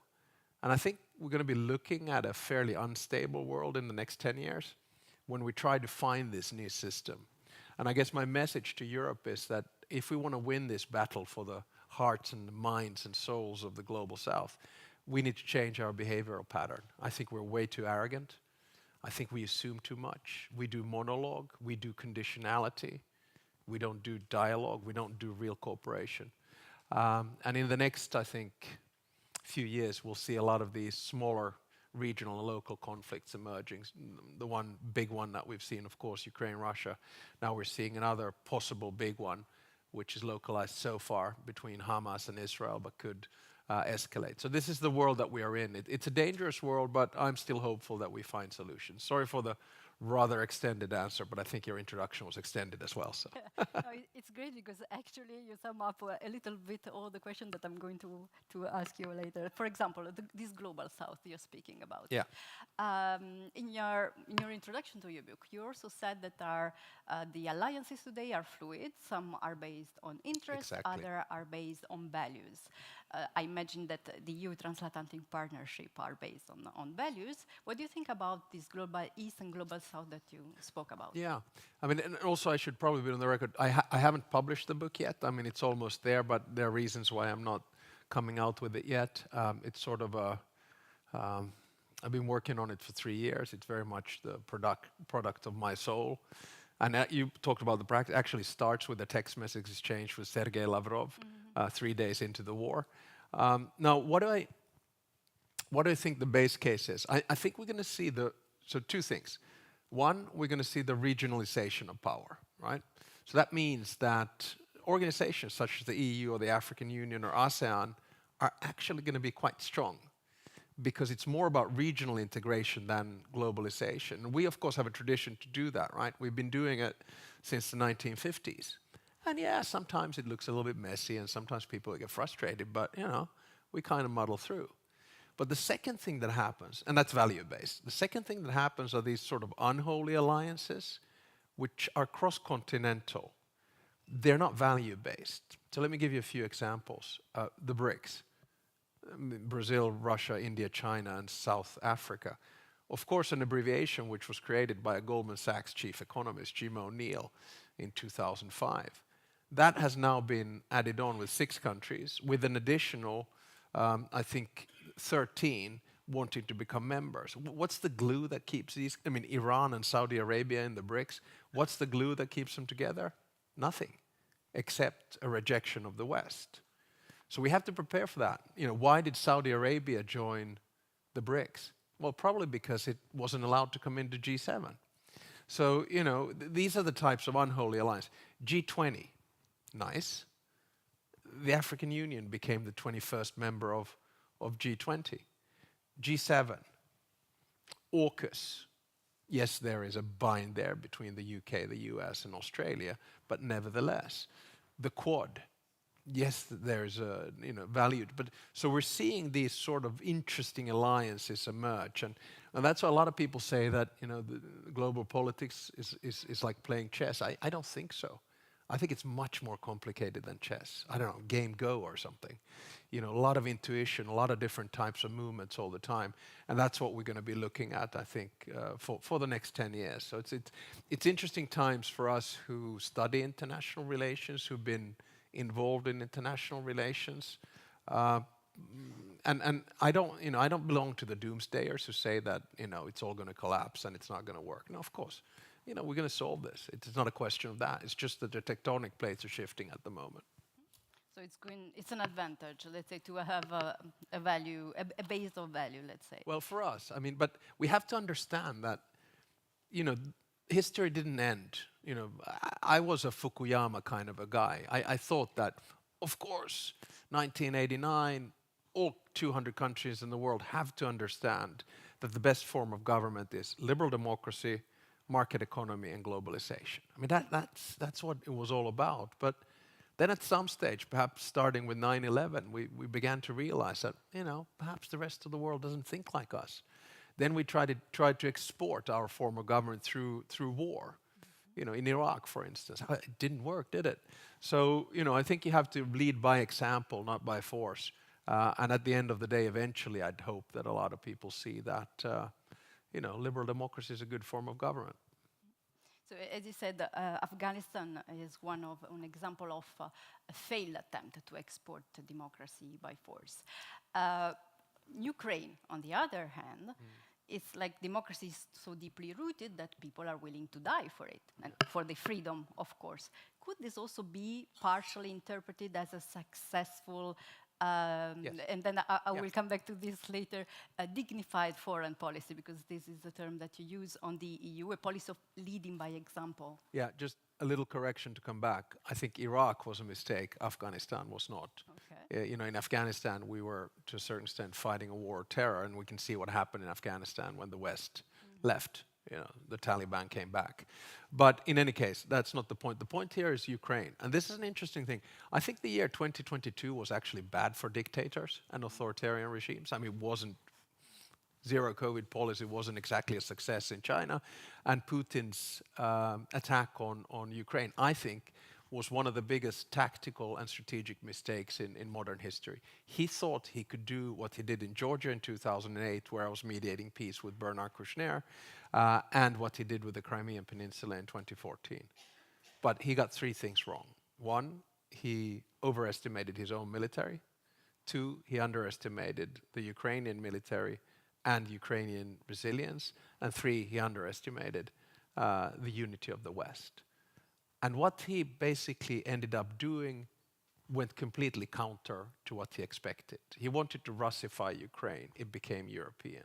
He wanted to split Europe. I've never seen us more united than we have been in the past year and a half. He wanted to split the transatlantic partnership. I think we're stronger than we were during the Cold War. He wanted to break NATO back to its original task of 1948. And of course, I'm super happy because the icing on the cake from the Finnish perspective is that Finland and Sweden joined NATO. So he failed miserably. And I think we should take joy in that, even though the situation is tragic. Because now we're seeing a Europe which I think will be split for a generation to come into two. One is authoritarian Belarus and Russia, isolated from the West, not the rest of the world, from the West. And on the other side, we see, well, the 47 countries that were in Grenada, in Spain, the European political community. So, it gives me hope. The world is a messy place, but democracy is still there, alive and kicking. Final point on this. I've been thinking about from the big perspective. Sometimes we talk in isms, right? And the only worry I have is that, the First World War killed imperialism. The Second World War killed fascism. The Cold War killed communism. And I hope that Putin's war will not kill liberalism. So we have to be very vigilant in fighting for the European and Western values that we stand for. And that's exactly what Zelensky and the Ukrainians are doing for us at the moment. And in order to do so, you say that the West should embrace a more dignified foreign policy. Can you explain better? Yeah, sure. It was something. So this was something when Mikuláš, Dzurinda and I were foreign ministers in the good old days. I talked about, I think in 2010 or 2011, I wrote a piece in Politico. So dignified foreign policy for me means that you respect whoever you're dealing with. And there are people who say that, oh, you know, how can you talk about dignified foreign policy when you're dealing with dictators? Well, the truth is that, you know, the world is not a place where everyone is a liberal Democrat dancing on green fields with peace signs and rainbows. We live in a pretty tough world, you know, and that means that you have to play ball with people who you dislike. You know, I had a meeting with the late President Karimov of Uzbekistan. He was a dictator who basically boiled his opposition, killed them in hot water, and threw their bodies in front of their families. Now, is it dignified for me to talk with him? No, but dignified foreign policy means that you approach another human being by listening to them, putting yourself in their shoes, and start the conversation from that perspective. Not by taking a high moral ground and saying, listen, by the way, I'm not going to trade or talk to you if you don't believe in the same liberal values that I believe in. And we need more dignified foreign policy if we want to get our message across the world. Now, it's easy for me to say that because I come from Finland. It's a rather inoffensive country. We've never been a colonial power, unless, of course, you consider that we gave Russia independence in 1917. But perhaps that's pushing historical interpretation a little bit. But the bottom line is that when we go to Africa and we have a colonial past, it's a horrible colonial past. If we go to Asia, we have a colonial past. And that means that we have to behave in a completely different way. Because I understand those people who say that, listen, why should we support Ukraine? I mean, who are you to give me a lecture on sovereignty or independence or non-violence? Look what you did during the colonial times. So I'm calling for a little bit more humbleness, a little bit more dignity in the language that we use in diplomacy from the West. Some people find it uncomfortable because it means that we're going to have a conversation, say, with Saudi Arabia. But, we can't solve global problems just by ourselves in our little cozy European sphere. We have to talk to dictators. We have to talk to authoritarians if we want to solve issues linked to the combination of biology and technology, or if we want to solve issues linked to the energy crisis, or if we want to solve, finally and most importantly, issues linked to climate change. So a little bit dignity, a little bit humility would be quite good for us Europeans, I think, sometimes. Yeah, and let's say in order to have a productive dialogue, you have to speak the same language, which we often don't. I saw one of your geopolitics with Alex lessons about China, about what we don't understand about China. What is that we should learn about China to have a productive dialogue? Yeah, well, I've had the opportunity to meet President Xi Jinping twice. He was at the time vice president, and I was foreign minister. I went to Beijing, I think 2008 or 2009, and we were supposed to have a half an hour courtesy call, the usual niceties with an interpreter. Well, an hour and a half later, we left the meeting sort of shaking hands and saying this was an interesting conversation. He wanted to hear about the war in Georgia and other things. And then out of protocol, when he came to visit Finland, he said, hey, I want to meet that young Finnish foreign minister. So him and I sat for 2 hours discussing world politics and technology. And, I posed him questions about competition and why he didn't allow Google or Facebook or Amazon and so on and so forth. It was a good conversation. So that's my sort of take on China, fully realizing that obviously it is an authoritarian power. It is a power which is not going to become a liberal democracy. But it is a power that we cannot ignore. So, if I were to simplify it, I really like the language that Ursula von der Leyen coined. In other words, de-risk, do not decouple. And now the Americans are using the same language. I wrote a piece in the FT in 2016, which I called, For China, Europe is the new Africa.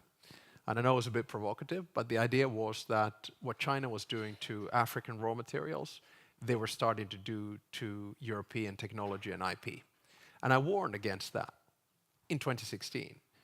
And that was actually 2 weeks before the Americans informed the Germans that the Chinese are buying Aikstron, and Aikstron has military intelligence, so be a little bit careful. So I think we need to be careful, how we handle tech with China, but don't make the mistake of comparing China and Russia. The dependency path that we have with China is much bigger than what we have with with Russia, and don't make the mistake of comparing China and the US to the Cold War. Because during the Cold War, the US and the Soviet Union had basically no economic or technological dependencies. So, we need to live with China, and then it's a question of how we do that. And I'm a little bit afraid of the rather bullish language that we hear from the US coming on China, and I'd be much more careful on that. And I know I'll probably get pushed back and saying, well, you're going to make the same mistake as you did with Russia. Well, I don't think so. It's a different kettle of fish. And may I just add, unlike Russia, China is not an imperialist power. It is a patient power. It is a power that builds walls. It wants to stay homogeneous. It believes in its internal power and capacity to act. So let's not provoke China too much, and let's try to cooperate with them. It's always a bit risky when you take categories from the past and try to apply to over-rationalize the past. That's I will get to that at the end, because I really like that. No, something that you said in your first answer. Of course, you mentioned what is happening now in Israel. We have to talk about this because, of course, now the focus is on the victims, the hostages, or this family who don't even know if their loved ones are dead or alive. But this will have huge geopolitical repercussion. What's your analysis, especially on this normalization attempt? Okay, so, in the big picture, I think we always have three possibilities. One is competition, second one is conflict, and third one is cooperation. The problem is competition is good, but sometimes it can spill over into conflict. So we need cooperation to contain it. Right now, we don't have cooperative instruments to contain it. So the bottom line is that if the world police, the US, withdraws from the security market as it has done, it is going to create power vacuums, and someone is going to fill that power vacuum. In this particular case, obviously, it was Hamas. What are the repercussions of this once it has been contained? First of all, hopefully it just stays local and doesn't become regional. That's the first task, I think, of Europe to try to mitigate and de-escalate. And I'm not, I think, Hamas should be condemned. I think Israel has the right to protect itself, hands down, no question about it. But there is a bigger, I think, geopolitical game being played here. And then that is when we enter Iran and Russia. In whose interest is it to destabilize the Middle East? It is in the interest of them, of course, including Hezbollah as well. So now we're in a situation whereby the eyes of the world have moved away from Ukraine and are now focused on what is Israel going to do next. Now, if and when Israel is probably going to go full on this, we're going to be in a situation where they will be breaking international and humanitarian law, and then is when the whataboutism will start from our Arab friends, from Russia, from Iran, saying that, you condemn Russia, but you don't condemn Israel. So it's very much a catch-22 situation, I think, for us in the West and certainly for Israel. So right now, I think de-escalation is the only thing we can try to achieve and then try to contain it. But the problem I see is that there could be potential other hotspots popping up. So Sahel is one example. I think Nagorno-Karabakh has been an example of frozen conflict which has now melted and is hot. And then, for instance, Kosovo. So this is what happens, when you leave power floating around, someone will go into that vacuum and hit it hard. And this is why we need international institutions and rules and mediators to solve these kinds of conflicts. And there are too many happening right now for my liking. We used to have one of these for 10 years, and now we have two simultaneously. Okay, so when I skip to this dignified foreign policy, I jump on your second thesis. That is that the EU will continue to side with the US on most issues, but at the same time, it will increase its strategic autonomy vis-à-vis China or other global players. Do you think the EU is or will be successful in this endeavor, and in what should we align with the US, and in what should we differentiate? Sure. Okay, now we're in danger zone now, because I live in Florence, 500 meters from Santa Croce, where Machiavelli is buried, right? So I'm a little bit Machiavellian on this, and by that I mean to say that I'm a firm believer in the value cord that binds the United States and Europe together. You know, I've studied in the States. I'm an avid transatlanticist. You know, I love America. This is hands down. But at the same time, I do understand those who also want to stress the independence of Europe to act. You know, so I have a little bit of a Macron in me on this. I can't say I'm a huge fan of strategic autonomy. Well, of course, it depends on how you define it. But for all intents and purposes, if I really simplify things, I think on most questions, values, technology, regulation, military, geopolitics, we need to hold the hand of the United States. They are our closest ally. We depend on their security. We depend on their support, regardless of whether Biden or Trump is in office. But that's for 75% of the time. 25% of the time, we need to play ball. We need to be able to have more autonomous decisions in global issues. There are going to be issues where we have a different line than the US. If you boil it down to, for instance, trade and technology right now, the IRA, the Inflation Reduction Act, and the CHIPS Act, they are pure and utter protectionism. You know, they're just pure subsidies to the American economy. They do not stand the day of light in the WTO. So again, you know, this is an example where I think we need to be quite hard. There are going to be moments when we're going to differ, I think, on China. And I know that Macron was quite tough when he came back from Beijing. Okay, I think Macron shouldn't have said it, but someone else could have said it. He was actually right. So we need to play the geopolitical game here. And I know this is a slightly uncomfortable question for some, because we're so strong in our transatlantic commitment. But the world is changing, and I think we need to be alert to this change. Okay, so to conclude on a forward-looking note, you like to say that we have a tendency to over-rationalize the past, over-dramatize the present, and therefore underestimate the future. What future challenges or trends do you think we are underestimating? Okay, well, I mean, it's obviously a big question to give a quick answer, but let me try. I think there's 3 megatrends that we need to deal with very seriously. One is obviously technology, and more specifically, artificial intelligence, generative AI, robotization, nanotechnology, but more specifically, the combination of biology and technology, because that changes the economy, the way in which we work, politics, the way in which we communicate, war, the way in which we conduct it, and also, I think, science and the way in which we are in human beings. So that's a global good that we need to deal with together. We underestimate its power even though we talk about it. So let's be serious about it. Let's see what needs to be regulated, what not, and where we can cooperate.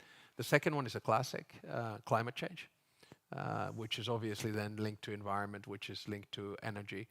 But there, again, it's not a question of underestimating, but sometimes we overestimate our own capacity to get someone to do something. And I think, again, we are too judgmental towards the rest of the world when we say that you need to bring down your emissions, where they can basically give us an answer and say, listen, your whole industrial revolution has been based on pollution, so who are you to tell me?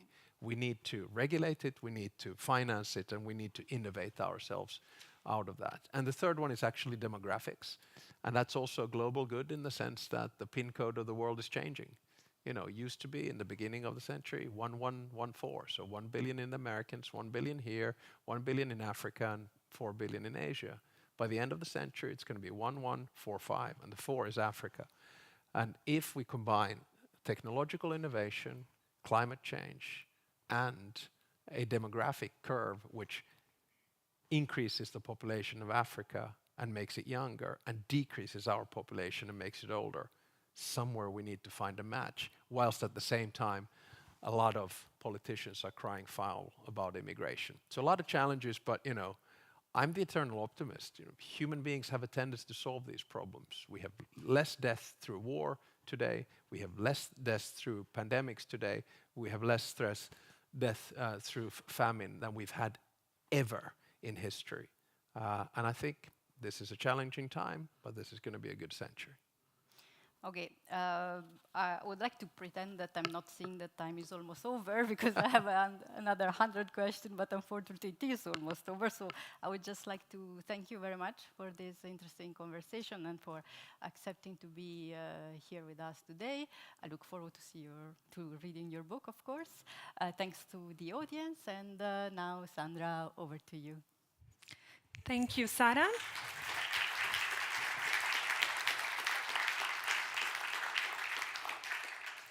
Thank you as well, Alexander Stubb, for this very frank conversation on Europe's place in a world of disorder. Dear audience, we will now break for another 30 minutes. We will see you again at 5 o'clock, where we have one more panel discussion and 2 more interviews, one in cooperation with Apple and another one in cooperation with Vodafone. See you at 5.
Welcome back with our next discussion in cooperation with Foreign Policy magazine titled The Great Global Game: How Shifting Geopolitical Balances Are Shaping the New World Order. We will look into the current geopolitical crisis and seek possible outcomes. But before diving into the topic with our experts, I invite you all to answer the following Slido poll using the hashtag EIF23. Where should the EU focus its energy in order to engage its partners and its adversaries? A, in bilateral relations, B, in multilateral fora, or C, a combination of both. You're also very much welcome to ask your own question at halftime of this panel discussion. You can do so online as well. To tackle this and other points, I'd like to introduce Jack Detch, Senior Pentagon and National Security Reporter of the Foreign Policy magazine, who will moderate the upcoming panel. Mr. Detch, I give you the floor.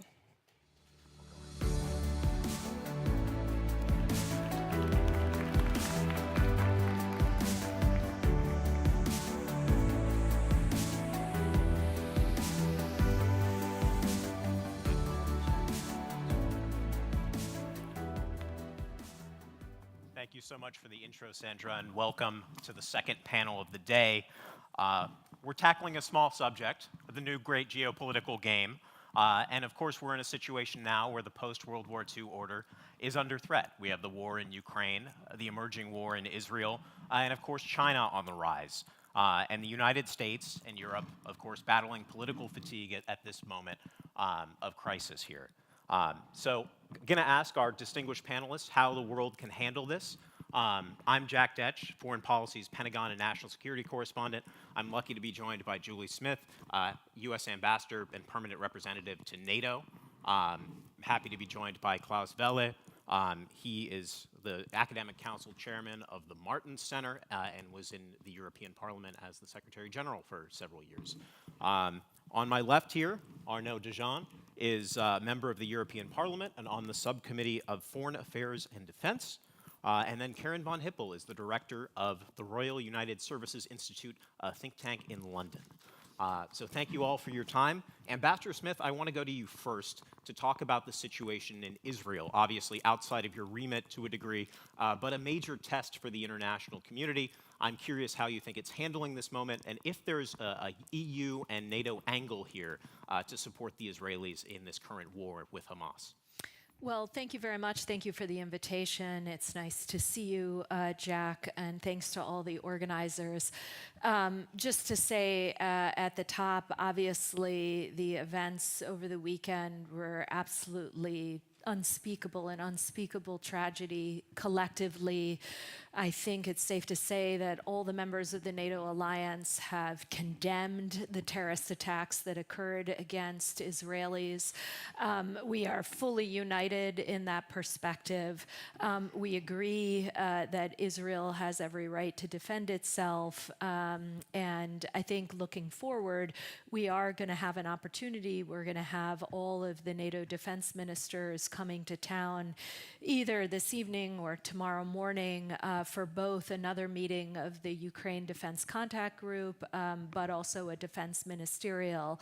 It's hard to imagine that the tragic events in Israel won't be a part of that conversation.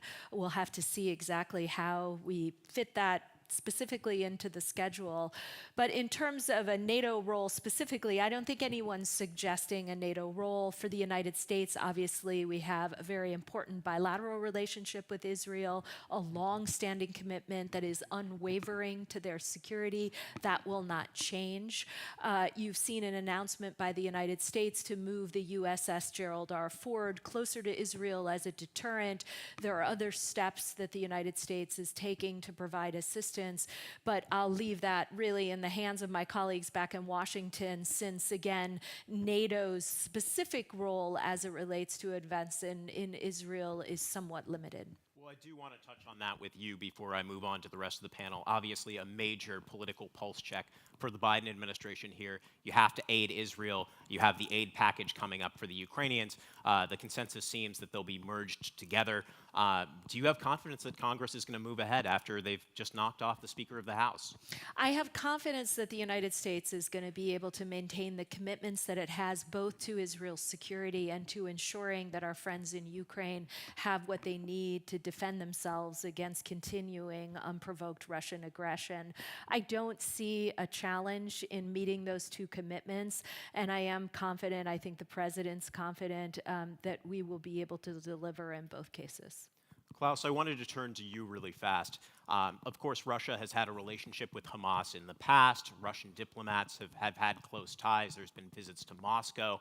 Is there concern in Europe, in Brussels, that Russia could exploit the chaos further, just given the situation on the battlefield in Ukraine? I think Russia is waging war in Europe already against Ukraine, so it's very difficult to see how they could, let's say, be even more detrimental to security. But yes, it's true.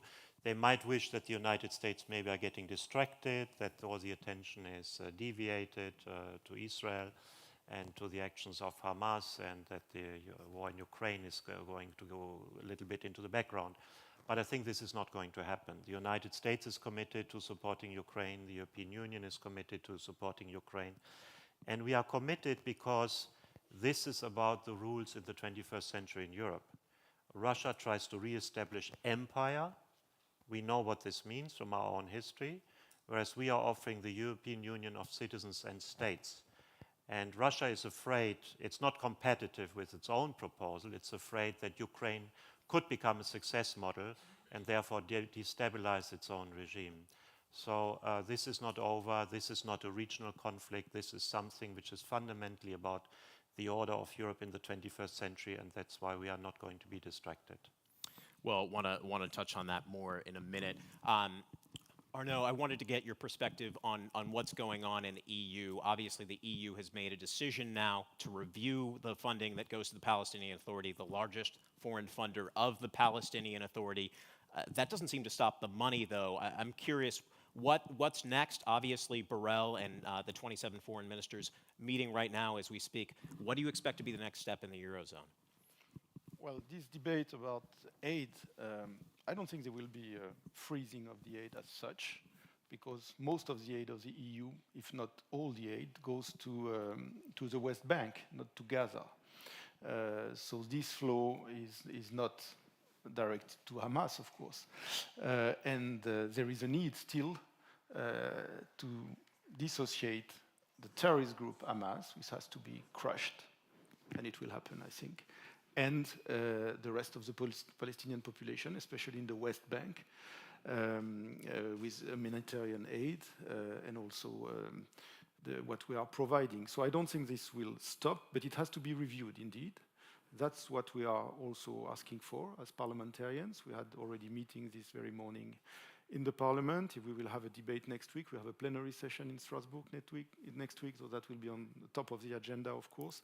And we will see. But of course, the time now is for support and solidarity to Israel, and that's unquestionable. And that's the mood in the European Parliament from all political groups, and that's a unanimity that we would like to see more often. After that, we will have to think about what to do in this region, because even if you have a military offensive against Hamas in Gaza, you will have to find a solution anyway, political solution. And we all know that it's not going to be easy. It's not going to happen anytime soon, but we have to continue our efforts. So EU will have to play a role, political role, economical role probably. Security-wise, I think our means are very limited, and it's anyway up to Israel now to decide what they want to do. They have the right to self-defense. It's not questionable either. So we'll see. But when it comes to this aid question, I think there was yesterday something very useless from Commission side, from some commissioners. I mean, Commission is a collective body, and the Commission in this regard has to also get political guidances from the Council when it comes to sanctions, when it comes to freezing things, and it has to be worked out very, very thoroughly, and not the way it has been done yesterday. Well, you said this was a useless response. Is the Eurozone going to be useful in this? And do you see this ending in a negotiated settlement? Certainly the Israelis say they want to destroy Hamas. Yeah, but I told you, there is no ambiguity about Hamas. Hamas is a terrorist group.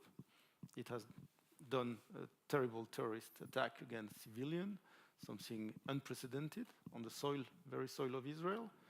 So Hamas will be punished, so to say, for that, militarily speaking. There is no doubt about the Israeli determination, and I cannot object to that.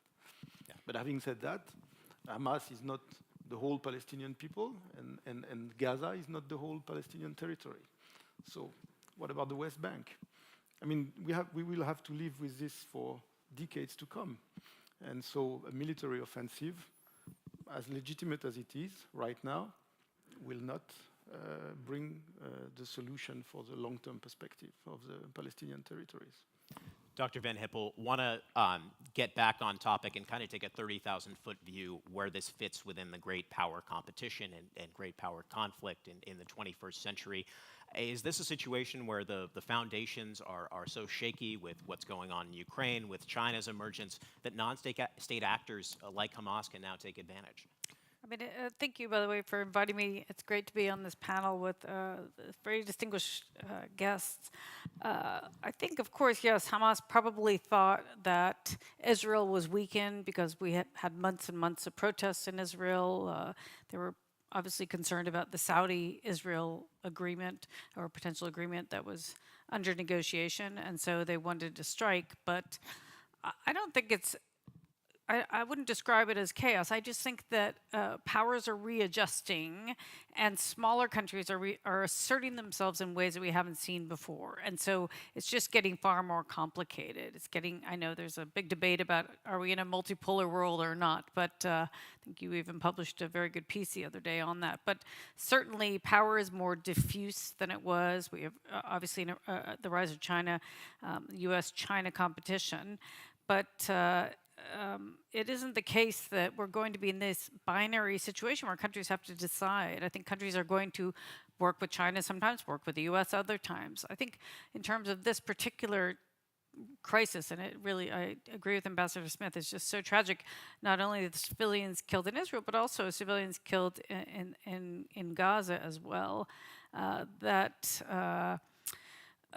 China didn't condemn the terrorist attack, and I think the Israelis were upset about that. I think they thought they had a closer relationship with the Chinese. So some countries are kind of playing a bit of a backseat, saying we want the violence to stop, but they're not condemning the attacks like the Americans and the Europeans are. But I think behind the scenes, pretty much every country, including in the Middle East, the Arab countries and the Gulf countries would like Hamas to be destroyed. Well, we'll get to our pivot to the Indo-Pacific in a minute. But I wanted to turn back to Ambassador Smith because this comes within the middle of a very, very busy week already at NATO. You have the Ukraine Defense Contact Group. You have the NATO Ministerial. You have Secretary of Defense Lloyd Austin landing probably in a few hours here now in Brussels. What's on the menu for these meetings? And more specifically, what's up with Sweden's accession? It seems like Turkey has reared its head again in terms of blocking that. So a couple of things. I mean, the UDCG, as folks know, is a monthly exercise. It's an opportunity for the 50 countries that are providing security assistance to come together and hear directly from the Ukrainians what their current needs are. We never quite know what they're going to come in with, but I think it's pretty easy to predict this time around that the emphasis, no doubt, will be on air defense and ammunition, more 155s, and as much air defense as possible. And I say that for two reasons. First and foremost, those are real-time needs on the battlefield, and the fighting continues. And so I wouldn't be surprised if that was the key focus for the UDCG. But also it's a focus because winter is coming, and what we've seen in the past, last winter, is a Russian desire to really plunge the Ukrainian people into darkness and cold. And they do that by going after civilian infrastructure, critical infrastructure. And so air defense is no doubt a critical component of their ability to harden their critical infrastructure against those potential attacks. So we'll see how that unfolds, but my prediction is, one, you will see additional assistance being put on the table, and two, I think the Ukrainians will focus largely on air defense and ammunition. For the Defense Ministerial, we're going to have the very first ever NATO-Ukraine Council with defense ministers, which is a new configuration where Ukraine sits as an equal at the table and allows us to talk about everything from cybersecurity to maritime issues to their membership aspirations. And we're glad to have the opportunity with Ukraine's new defense minister to jump in and get to work on NATO business with them. But we'll also be talking about these new regional plans that we rolled out at the Vilnius summit. And we have a lot to do to implement and execute those plans, so that will be no doubt a key focus. On your question about Sweden, I mean, the deal that was made at the Vilnius summit, President Erdogan arrived at the Vilnius summit and committed to finalizing the process. It was a question in July about whether or not there was enough time on the clock for the Turkish parliament to take this up. I think folks understood that it would likely happen in October when their parliament would reconvene after the break. So they are back in session, and there's a strong desire on the part of the alliance to now get this done. And so we have the full expectation that not only Turkey will move forward with the ratification process, but we want to see Hungary do the same thing. So that could be part of the conversation at the upcoming defense ministerial, but I think our position, not only in the United States, but around the alliance, is clear.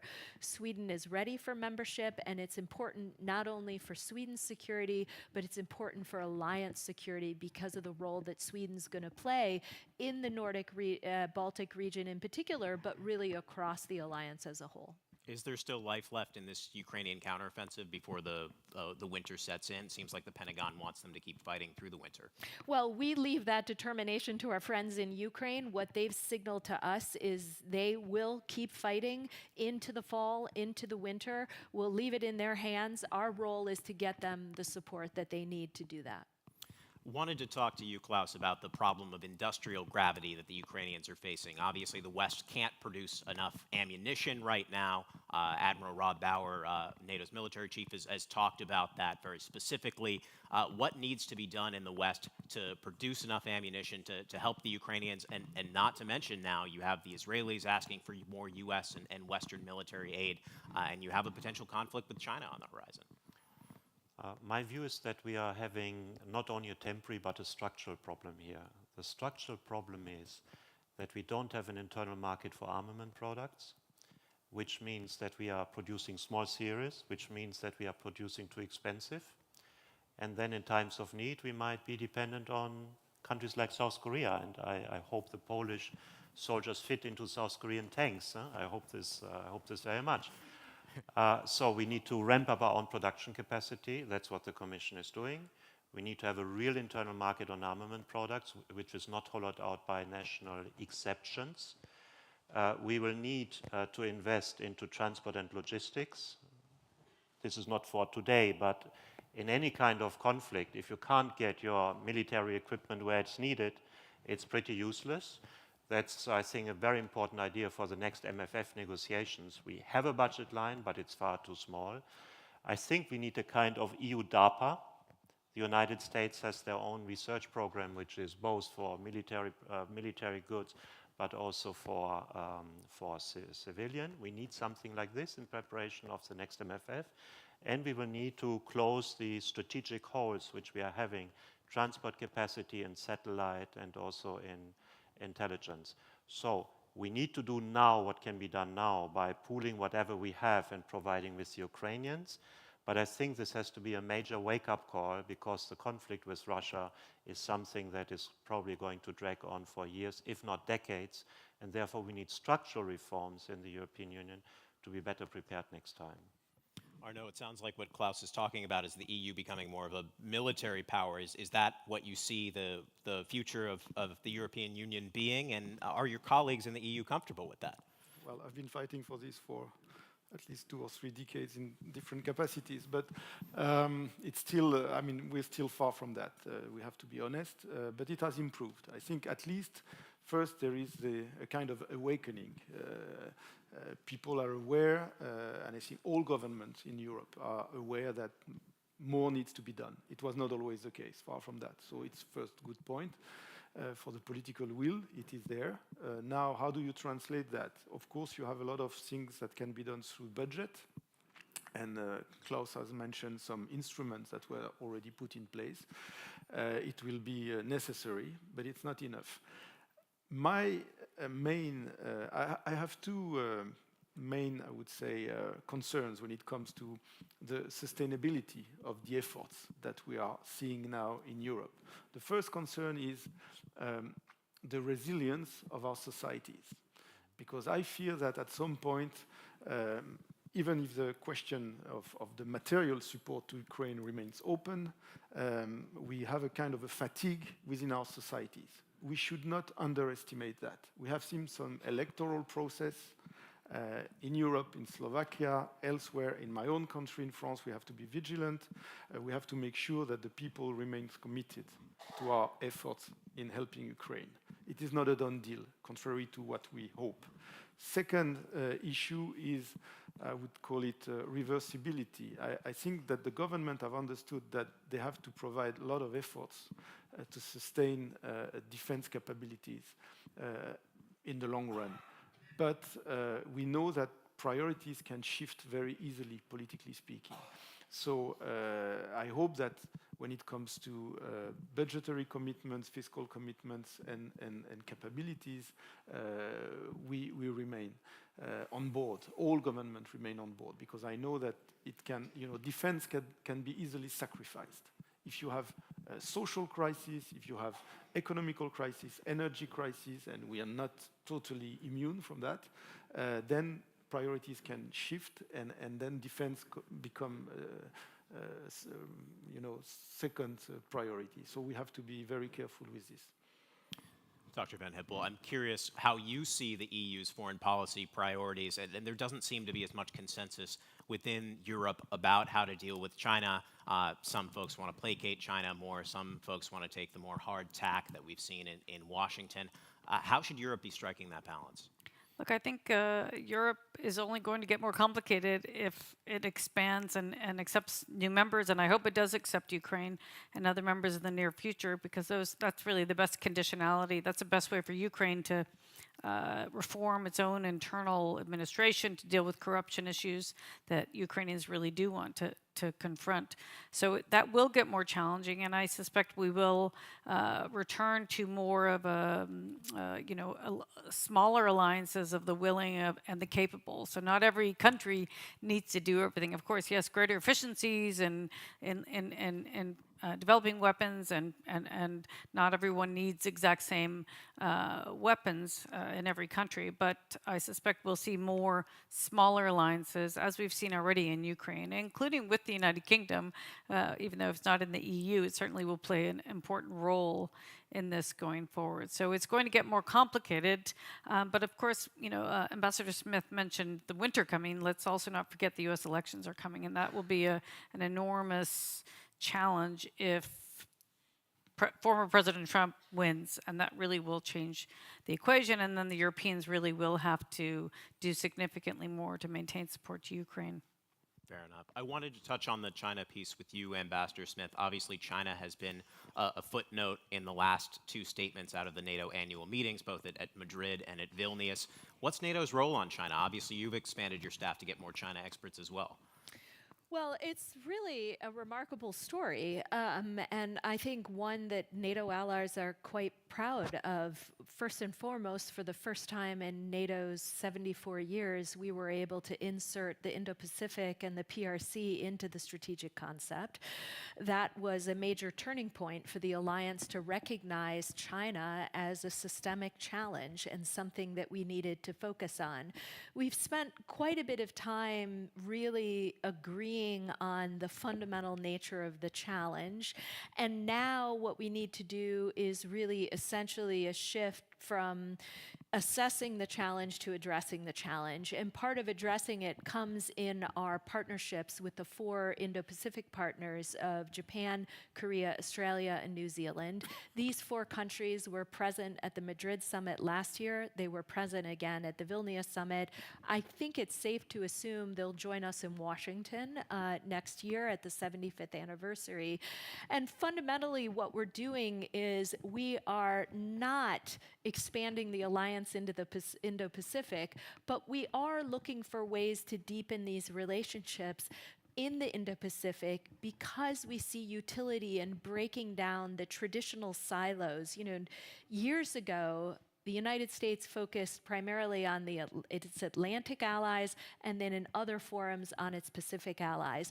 But in lots of ways, we're all finding creative ways to bring together Pacific and Atlantic allies to look at shared challenges so that we can talk about how best to tackle hybrid threats, disinformation, economic coercion, how do we maintain our technological edge, cybersecurity. So what we've done inside the NATO alliance is look for opportunities to bring in our friends from the Indo-Pacific, sit and compare notes with them on the Russia-China relationship, on how the Indo-Pacific partners are grappling with China challenges, how Europeans are grappling with the Russia challenge, compare notes, get stronger, learn from one another. So I think generally we're on a good course, and I guess I'd argue with your premise from the last question.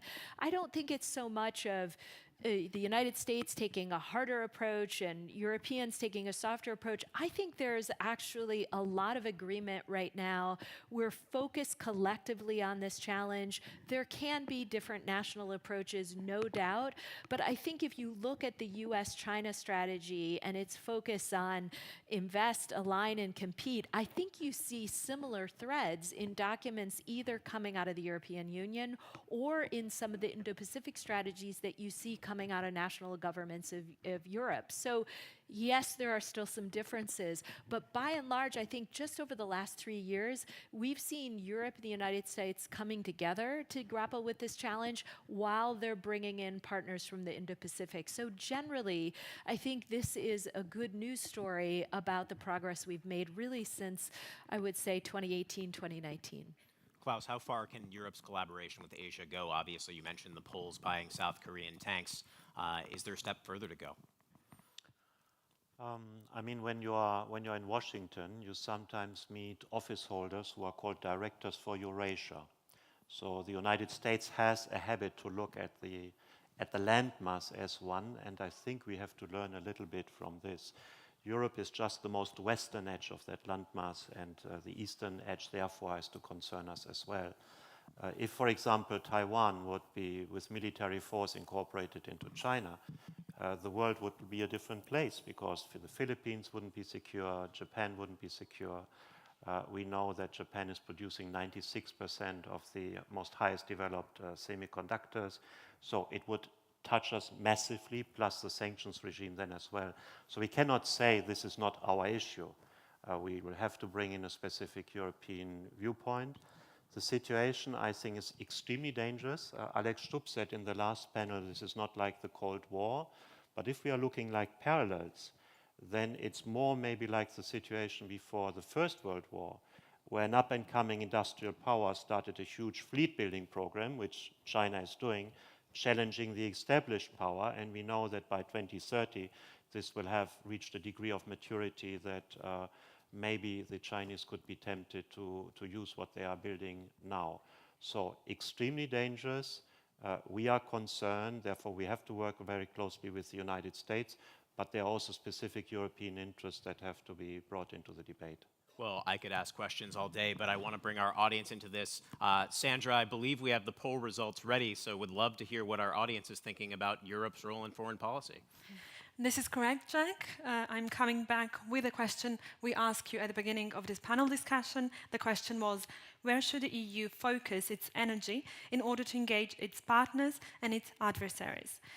The most of you, 74%, replied C, a combination of both. 22% of you replied that the EU should focus its energy in bilateral relations, and only 4% of our audience replied that it should be in multilateral fora. Thank you, Jack. Fascinating results, Sandra. I just wanted to pose one more to you, Arno, before we go into questions from our audience. I'm curious how you see the political willpower in Europe now. Robert Fico, obviously victorious in Slovakia, still assembling his coalition, but it looks like you see sort of the rise of some more nationalist leaders, some more anti-Ukraine leaders in Europe. How is that affecting policy? Yeah, indeed. I think it's a very important question. It becomes a question not only of domestic politics in each member state. It's not a question of the political balance within the institution. It becomes a strategic question. Strategic question, it's not just about armaments, it's not about the balance of power on the international scene. Now it becomes within our own societies on the political spectrums. You mentioned Trump coming back to power, which is an assumption. In France, you could have an extremist party coming to power, pro-Russian party coming to power. I mean, the margin is not so big. You have the rise of AfD in Germany, Fico coming back in Slovakia. So this strategic orientation of the European Union and of each member state is now a question of domestic politics as well. And this mix of the two dimensions is something we have to pay a very strong attention to. That's why, to me, resilience of our societies is almost a daily struggle, because you can have the best strategy you want towards Ukraine, you can have the most sophisticated strategy you want towards China. Everything will collapse if your political forces at home collapse, you know, and extremists and populists come to power, which is not a fantasy, you know, it can happen. So this is something we have to pay attention. We have electoral perspective next year in the US, in Europe for European elections. I still believe that mainstream forces can achieve a lot, that they are still credible, that also we have seen that Ukraine in that regard was a kind of a game changer, because even some very pro-Russian nationalistic forces in several member states, including mine, could not decently support what Russia was doing. So there was a kind of a wake-up call, and there was unanimity in Europe. But we have seen over the last couple of months, you know, some differences. You have Hungary playing his own game. And now the unanimity within the Council here in the European Union is not as robust as it used to be at the beginning of the war. So we have to be very, very careful. We should not contempt all this populistic movement, you know, and say, okay, they are totally crazy or non-rational, and reason is on our side, so we will prevail. I think it's a huge challenge. It's a very serious challenge, and you can, once again, put the light on the destabilizing role of China, of Russia, of Iran, name it. But the primary challenge is at home. Well, Dr. Van Hippel, you brought Trump into the conversation in the last round. Can the transatlantic alliance, as we know it, endure another Trump term?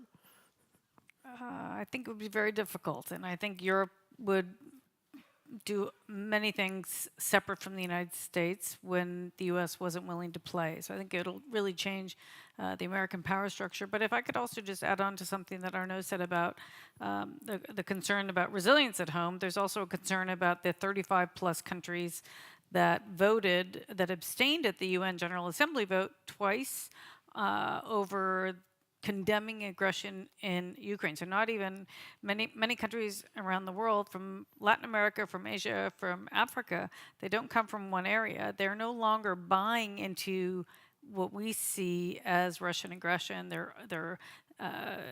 Many of them are actually more sympathetic to the Chinese and the Russian narrative about these conflicts. So it's getting far more complicated, and I think there's a lot of work to do domestically, but there's certainly a lot of work to do in many of these places. It's not about buying support or building new partnerships. It's about trying to understand what the challenges are in these places and figuring out how to establish more longer-lasting alliances, really. Wonderful. Well, I'd like to turn it to our audience since I already promised that and I'm delayed. So we have microphones going around. If you have a question, please make it a question and not a comment. Sorry, common disclaimer. And take a reasonable amount of time, about 30 seconds. That's all I ask. Yes, this woman over here was first. Hello, thanks. My name's Sandra Kaduri from Keeping Channels Open, a dialogue network.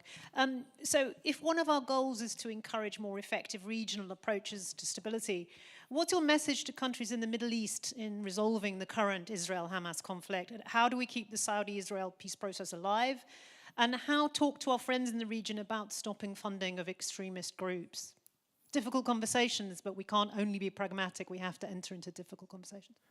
Ambassador Smith, you're the U.S. official in the room. I know it's a little bit out of your AOR, but any thoughts? It's tough because obviously the NATO piece of this is far removed from trying to solve a series of regional crises in the region. I will say that NATO does have a series of partnerships across the Middle East. We are looking for ways to deepen and strengthen those partnerships so that first and foremost we can just listen and hear from them what are their immediate concerns, where they believe NATO could play a constructive role. In some cases, the answer may be nothing. In other cases, it may be more specific. We want assistance with maritime security, with disinfo, with cyber. But we have to turn to these partners and hear from them, first and foremost, what their expectations are vis-a-vis the alliance, and we'll take it from there. Arnaud, curious about your thoughts, and also if normalization is off the table right now between Israel and Saudi, if that's a challenge for the Europe. Well, actually, I think one of the issues we should tackle, we were talking about freezing or not freezing or reviewing aid towards the Palestinian. We have another problem, which is our strategic partnerships with some states in the region. When I see the last messages coming from Hamas leadership, it was coming from Qatar, very openly, broadcasted live. So this is a problem. How do you portray Qatar? Is it like-minded country? Is it an ally? Is it so? On some dimension, yes, it is an ally. On some dimension, it's a partner. But on some dimension, it's problematic. Qatar is funding Gaza. I don't think everything goes to humanitarian aid, right? So, and compared to the funding of the EU, it has nothing to do. I mean, the scale is huge. So, Turkey, Hamas leadership is always welcome in Turkey. Hamas is a terrorist group, and we have evidence now. I mean, even for those who were trying to elaborate on the armed group and so on. I mean, what has been done this weekend is terrorism. Nothing. It's barbarism. So you cannot find any excuse for that. And we have close partners like Turkey, Qatar, hosting these people. So this is a concern. We should review that as well. It has to be put on the list of things to be reviewed after what has happened. On the Palestinian, I mean, it takes two to tango, okay? Peace talks, well, we all dream of peace talks. Who you talk to? On the Palestinian Authority, there is no credibility. And on the Israeli side, there is no willingness to engage with the Palestinian Authority for good or bad reasons. So, I think it will not be solved anytime soon anyway. So we have to be prepared for, unfortunately, a very confused situation for months and probably years to come. It doesn't mean that we don't have any leverages, but we have also to be very well aware that if things have to change. There is also an approach. We have to re-engage, because what happened also in recent years is that we forgot about this issue, and we thought more or less that it would be solved magically. It won't. And we also let an Israeli policy which was quite damaging towards the Palestinian Authority. Can we continue like this? I don't think so.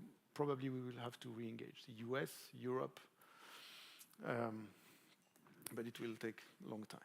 Jack, can I just add? Yeah, you dealt with the problem of ISIS back in the day. How do you deal with problematic allies that have ties with terror? Well, it's not even that. I was going to add on to Sandra's list. It's not just about the Saudi-Israel process, which is on hold, and of course, Israeli-Palestine, that real need for change. It's been frozen for too long, as you've said.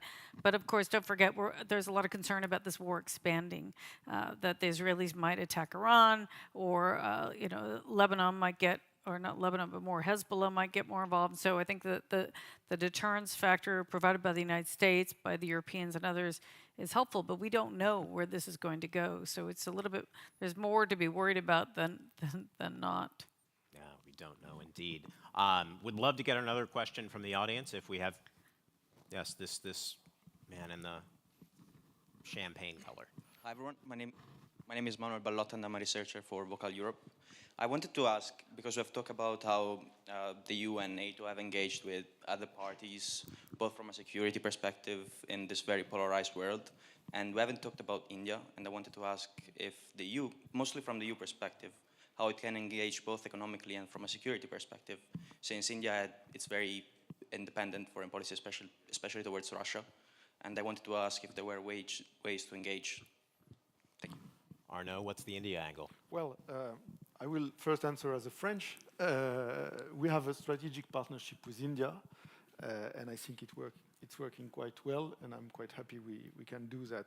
And it leads me to, sorry for just a few seconds more, you were talking about China, Indo-Pacific. We have to be aware that European Union is talking a lot about Indo-Pacific. Trade-wise, it makes sense, but when it comes to security issues, we have only a very few number of member states able to deploy capabilities. So it's an objective limitation of the ambition of the European Union to play a significant role security-wise in the Indo-Pacific. I mean, beside France and Germany, and France is an Indo-Pacific country because of overseas territories. So we have troops, we have inhabitants, but for the European Union, we have to understand that it's very far away from us in terms of security and providing security in the region. Having said that, yes, the key word is partnership. So we have to engage with partners, and India is obviously one of them. We have these trade negotiations, which have restarted after 13 years of freezing. So it's quite encouraging, even though I don't expect a spectacular breakthrough in the coming months, but at least the process is there. And there is also a strategic dialogue with India. I think we Europeans, we have also to understand, not to lecture others. We have to understand the specificities of Indian foreign policy. It's not by chance that India is positioning itself the way it does, but we have to find the common grounds, and we have a lot in common. So I would put aside some irritants. There are, and we cannot neglect that, but I think overall the relationship is improving, even strategically, and it's quite encouraging. And of course, I would like India to take a more I would say, a clear-cut approach towards what's going on in Ukraine and the Russian aggression, but I can also understand where we come from and where India comes from. So it will not happen overnight, and we should have some understanding for this position. But all in all, it's going in the right direction. I want to take a question from our online audience in a moment, but I just wanted to pose this to Ambassador Smith, because you did mention the expanded NATO table, if you would, not allies, but countries in the Indo-Pacific that are having a seat at the table.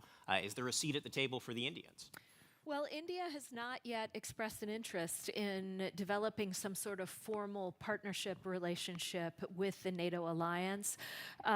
That said, I think for the United States, we certainly value the bilateral relationship that we have with India. We appreciate the leadership that they've been able to provide in the G20.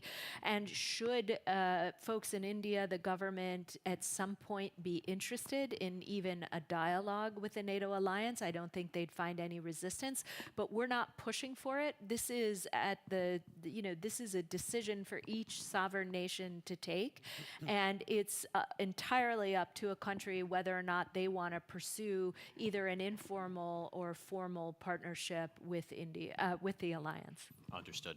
A question from our online audience to the panel. How do you see the capacity of the West to deter aggressions by competing powers? And are sanctions still an effective tool? And by the way, there's the Martin Center paper that's floating around on sanctions by Vladimir Mylov to check out. But I wanted to pose that to Dr. Van Hippel because Rusi has done a lot of work on Russian sanctions evasion.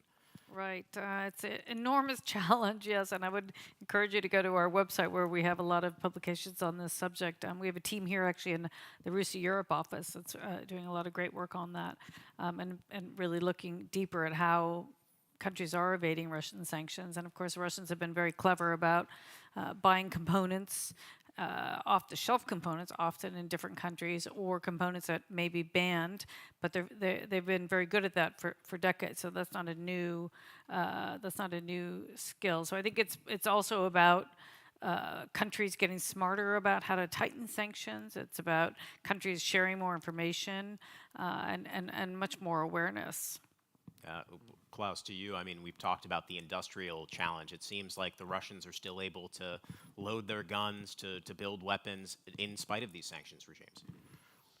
Yeah, that seems to be the case, but it's also pretty obvious. I mean, trade between the European Union and some neighboring countries with Russia has skyrocketed. And there's no reason to be found why suddenly there is so much more need in those countries. So obviously, via third countries, Russia is able to circumvent the sanctions regime to a certain extent. But still, it's doing, I think, important damage. I would like maybe to add one word to India, if I'm allowed. When I was Secretary General of the European Parliament, I started an exchange program with the Indian Parliament, and they started to send every year 25 staffers over there to the European Parliament. And I've learned that for India, the European Union is a very good partner because we have very little baggage. We are not Britain, we are not the United States, we are not China. And let's not forget, India is not a super centralized entity. They have about as many languages as we have.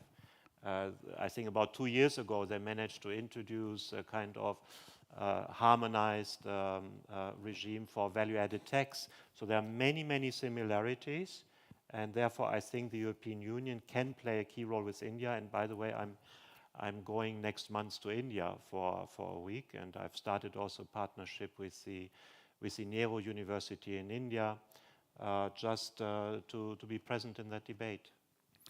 Ambassador Smith, sanctions have been the U.S. tool du jour of foreign policy. Are there more tools that are needed in the toolkit?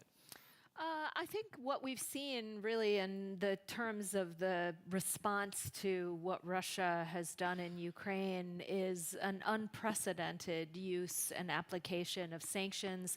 It is not the only tool in the toolkit, but it's no doubt an important part of the transatlantic approach in applying pressure on Moscow and ensuring that the Ukrainians have the support that they need.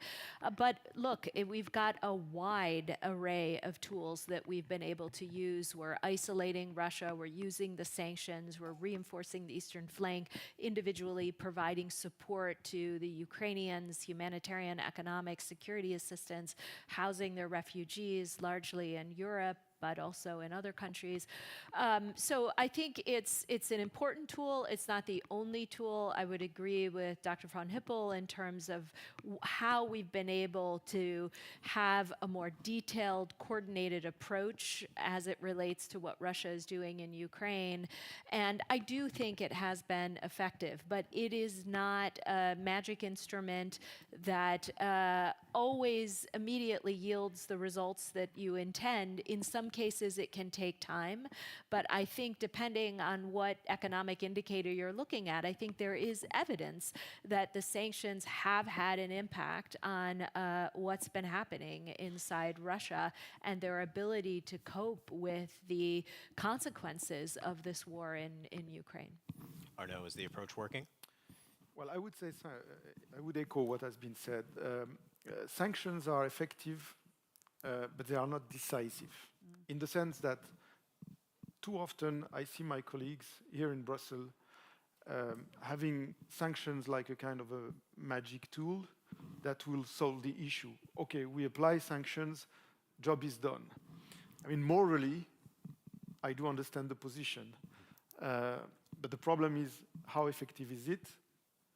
Probably in the long run it has impact, but I hardly remember sanctions which have been decisive. To be decisive, sanction have to be unanimously or as unanimously as possible in implementation, which is far from being the case in the case of Russia. I remember, of course, South Africa, for example, it had a real decisive impact because the whole world was united in boycotting South Africa at the time.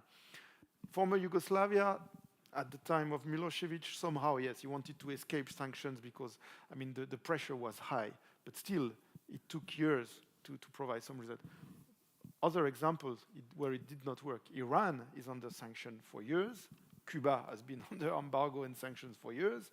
The regime have not collapsed. Syria. Syria is an interesting case. I remember a French foreign minister,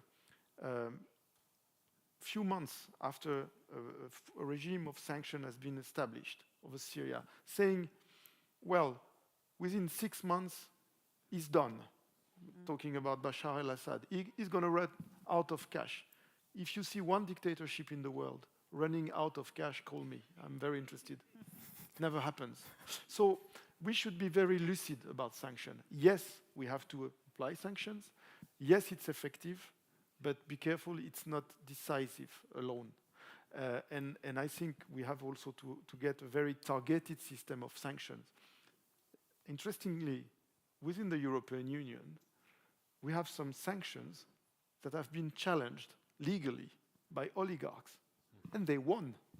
And they won. So sanctions also have to be very, very carefully designed with intelligence, with all law enforcement mechanism, with treasury, because if you want sanctions to be effective, they have to be targeted and they have to be very well designed and not to be attacked and reversed by courts.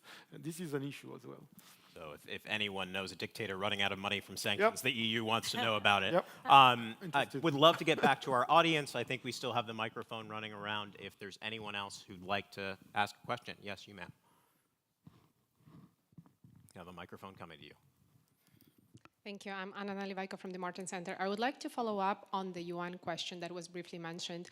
I mean, obviously, besides the fact that Russia sits on the Security Council, there have been quite a few wins of African countries' abstentions, and that was a big win for Russia because of the influence that it has on the African continent. So can the collective West still use the UN for creating alliances, or is it becoming obsolete? Thank you.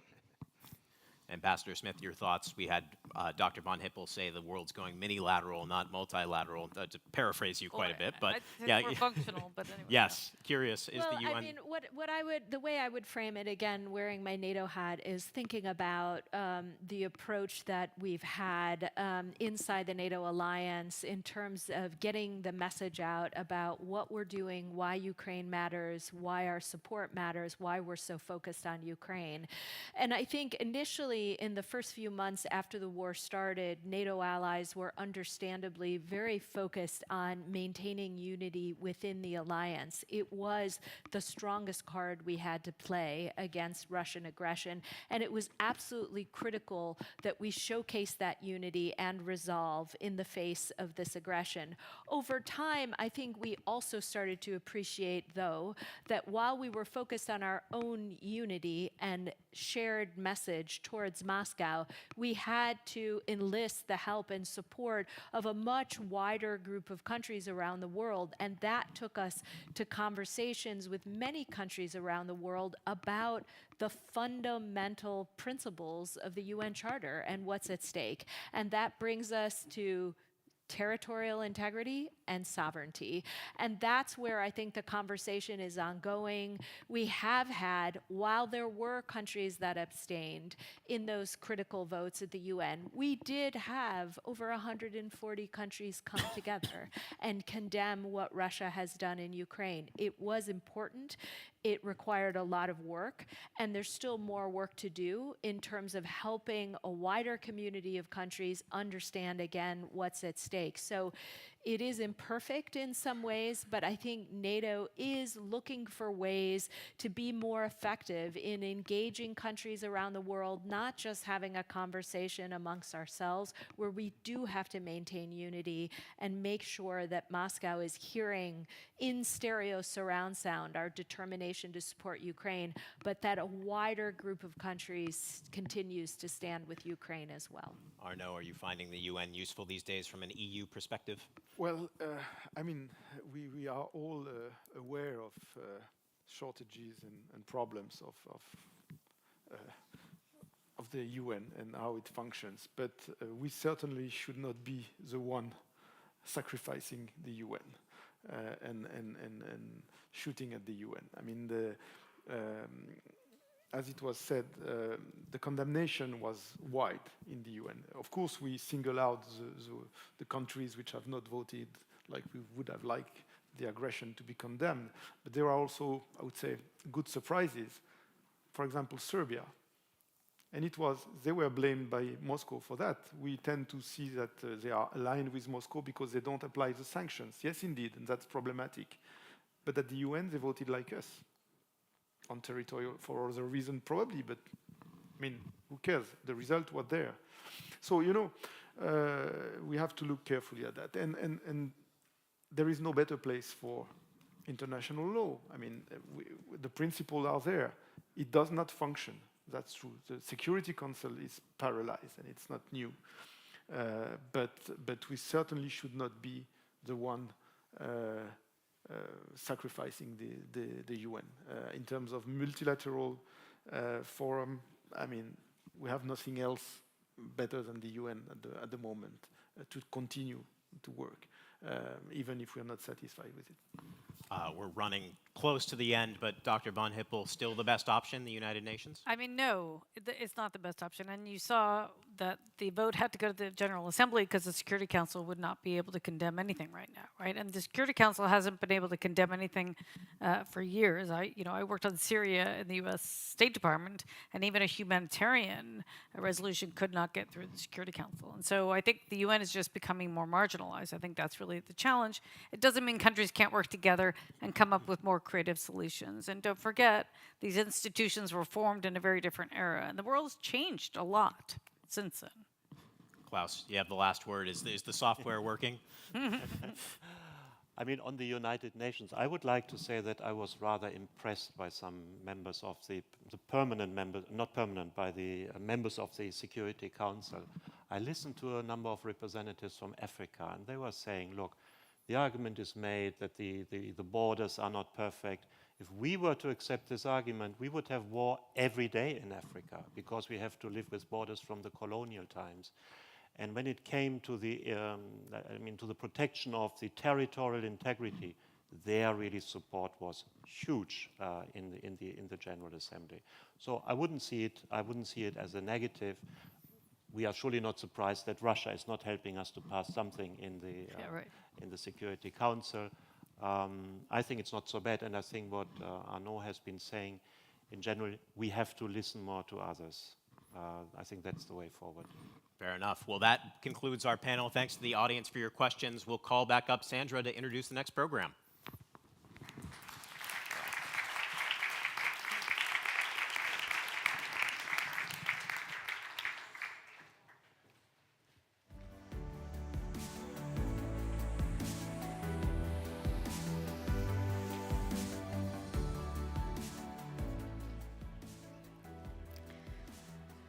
thanks to our panelists and the Foreign Policy magazine for the extremely interesting debate on geopolitics. So far, we have engaged in 2 outstanding panel discussions and 1 brief one-on-one discussion.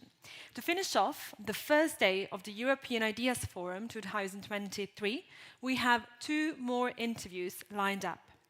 First off is an interview in cooperation with Apple titled Building Digital Trust, the Cybersecurity Privacy Nexus, and it will be conducted by Martin Center Senior Research Officer Dimitar Lilkov.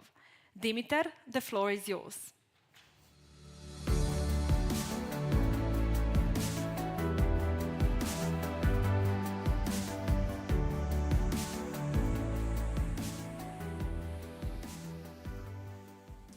Thank you, Sandra. Dear audience, dear viewers, thanks for staying put. The Martin Center managed to really properly raise the temperature for the last couple of panels: geopolitics, defense, global conflicts. So right now we'll try to move to the nitty-gritty of things, and for the next 2 back-to-back sessions, we'll have 2 quick conversations on policy, technology, and digital. And I'm really happy that we are joined by Gary Davis, who is the Global Senior Director of Privacy and Law Enforcement Requests from Apple. Gary, thanks for joining us. Thanks very much for having me. So let's kick off with privacy, and this is a big, I don't want to say buzzword, it's a keyword actually for the European Union, because privacy was part and parcel and a cornerstone of the whole digital agenda of the EU in the last half a decade, more or less, and Europe aspired to be the global leader when it comes to setting the golden standard on privacy. In the same word, privacy is also a cornerstone of Apple's own mission statement. So why is privacy so important for you as a company? Well, we only have 15 minutes, I suppose, so I won't take up all the time that we have. Well, first of all, I think it's really basic for us. It's doing the right thing for our users in relation to how they use our devices, and I just happen to have a couple of them with me here to assist me along. And it's something that's been in the DNA of our company for a very long time. In some respects, sometimes I think I have a very easy job because I have a CEO, Tim Cook, who speaks about privacy passionately, and it really means something to him. And that passion then spreads throughout our company, and it's clear to every person in our company that we really have to do the right thing for our users with their data as they use our devices. Now, from our point of view, it's not easy. I don't want to give the impression it's easy. It does actually require hard work to actually make something that's very complex simple for our users to use. And I'll give some examples as we go along. But we do understand that we have a responsibility that when, and hopefully many of you are, using these kinds of devices, that you trust them. You trust that the device is going to hold your most personal communications, your financial records, your health records, the apps that you're using. It's going to hold that information in a way that you trust.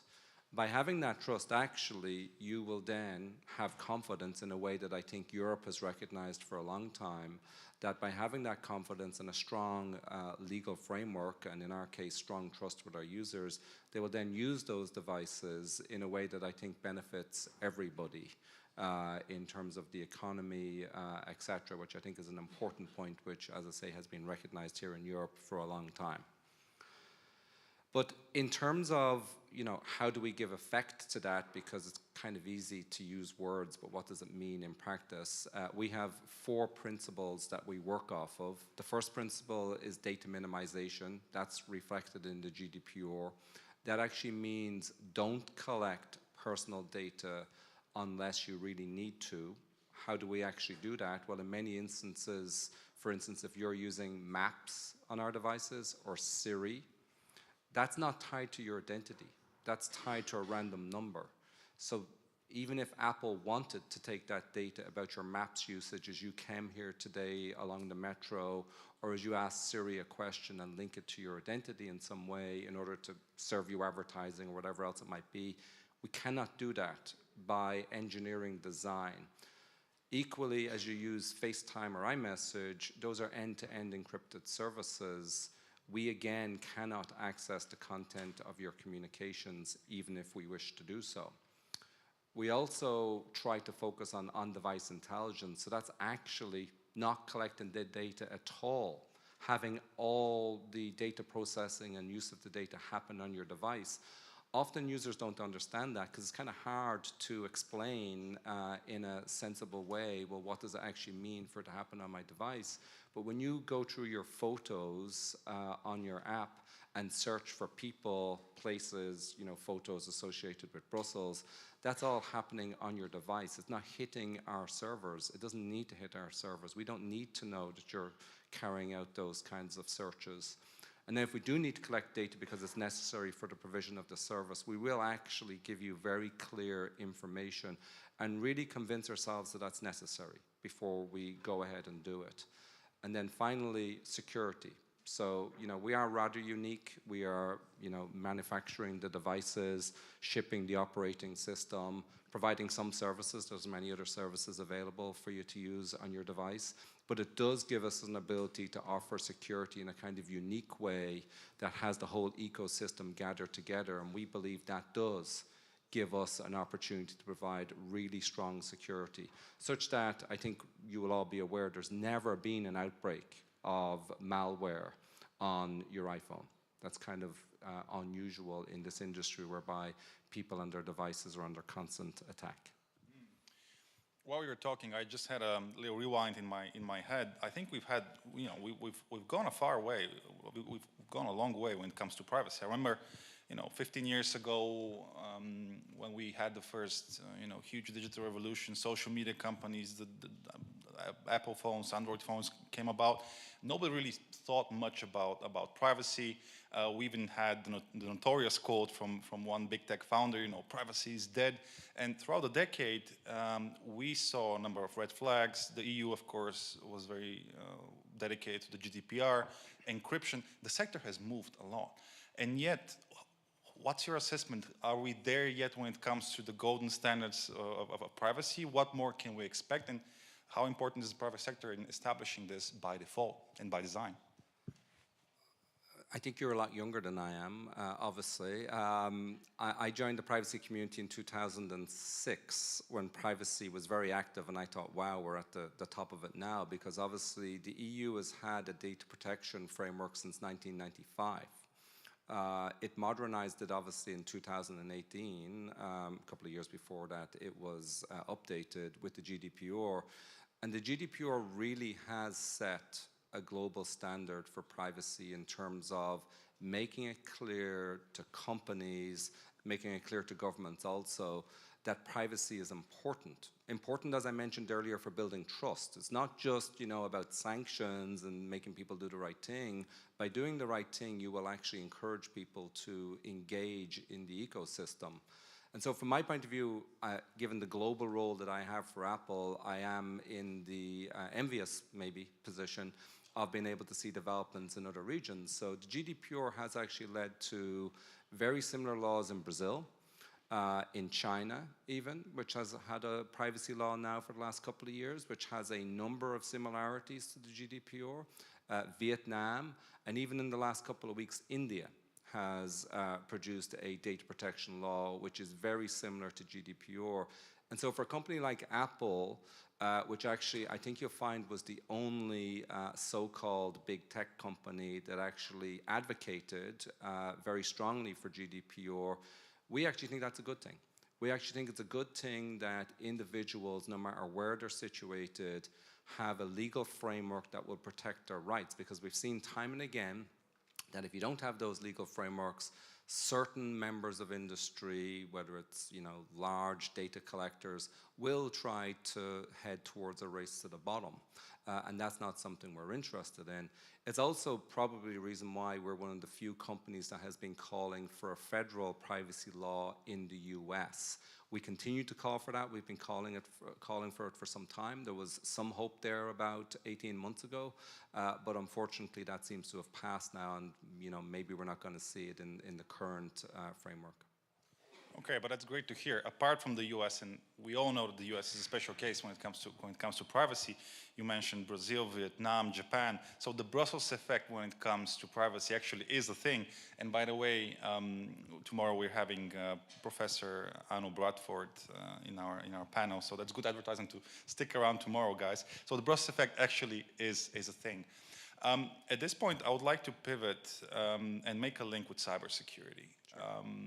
What is the link between privacy and cybersecurity, and how does your company approach the question of cybersec? Yeah, well, I think the phrase that's used is there's no privacy without security. And that's actually correct. We can build the strongest privacy protections in the world, but actually if the places where that data is stored are vulnerable, whether it's on your phone or in the cloud, well, then you're not going to have privacy. And I think what we've seen over the last number of years is, and this part is kind of surprising to me still, we have seen exponential growth in attackers trying to actually get at people's devices, and we've had to produce some responses to that, and trying to attack data that's stored in the cloud. And there's many reports out there that show a quadrupling in the kinds of data breaches that are being suffered by companies who are holding data and governments that are holding data. So one does need to respond to those attacks, and that's something which we've been trying to do in Apple through really emphasizing and further developing end-to-end encryption. So end-to-end encryption is basically a technology whereby Apple or whoever else is providing the technology does not have the means to access the data. The data is accessible between two devices that Apple's not involved in, or between the user and their devices, again, that Apple's not involved in. So in response to attacks on cloud infrastructure, and I should say right now for any of you who are using iCloud, we have not had an attack on iCloud that has actually exfiltrated data, but that doesn't make us complacent. In fact, quite the reverse. By seeing those attacks, we are investing strongly in it. So last December into January, we announced a new product called Advanced Data Protection, which is available to anybody who's running iOS 17 certainly, or a little bit earlier, iOS 16.2, which allows you to be the sole person who's responsible for your data. You can actually remove the keys from your iCloud data from Apple, and you can store them yourself, or you can also trust some friends, up to 5 of them, to be able to generate a key for you. It is a big advance in security. We think it protects the data that sits in iCloud, but puts the user where they should be, which is pretty much our approach, which is the user should be the one that makes the decisions in relation to their data, not Apple. And everything we're trying to do and where we're going as a company is to head towards putting the user centrally in charge of making those decisions, and not us. Because while I think I kind of know about privacy, I don't know what your choices are, Dimitar. They might be even more extreme than what I would want. They might be less. You should make the choice, not me in relation to it. In relation to devices, we have obviously seen attacks on devices, I think from nation states and other bad actors in the space, trying to exploit people's devices for whatever reason it might be. We've had some high-profile cases around that, and so we introduced what's known as lockdown mode, and we updated it this year. It's a mode of security which it's not for everybody, because by doing so you are removing some functionality from your device, but by doing so you're reducing the attack surface area very substantially and actually further securing your device. So for people who think they might be the target of attacks, so whether it's world leaders, journalists, in fact, it does provide an option to further secure your device, and if that's a decision you want to make, we've built that and we're further developing it over time. We're also interested here in Europe in the Cyber Resilience Act. We have been supportive of the principles behind the Cyber Resilience Act. It does tie in with our approach to security in terms of further strengthening it for users. We do have some concerns in relation to the vulnerability reporting. We want that to be sensible. We do have some concerns about reporting vulnerabilities before they're patched, because if I told you what the vulnerability was right now, maybe you'd go and exploit it unless it was patched. So that's just an area that we would like to work on over time. Fantastic, and this is also a good reminder that talking about cybersecurity goes beyond just talking about password security or phishing attacks. We're talking about hardware. We're talking about hundreds of thousands of devices entering the European market, Internet of Things devices which are interconnected. So the challenge ahead is quite immense. Gary, it's been a pleasure having you. So thank you for joining us. It's great. Thank you very much. Thank you. Sandra?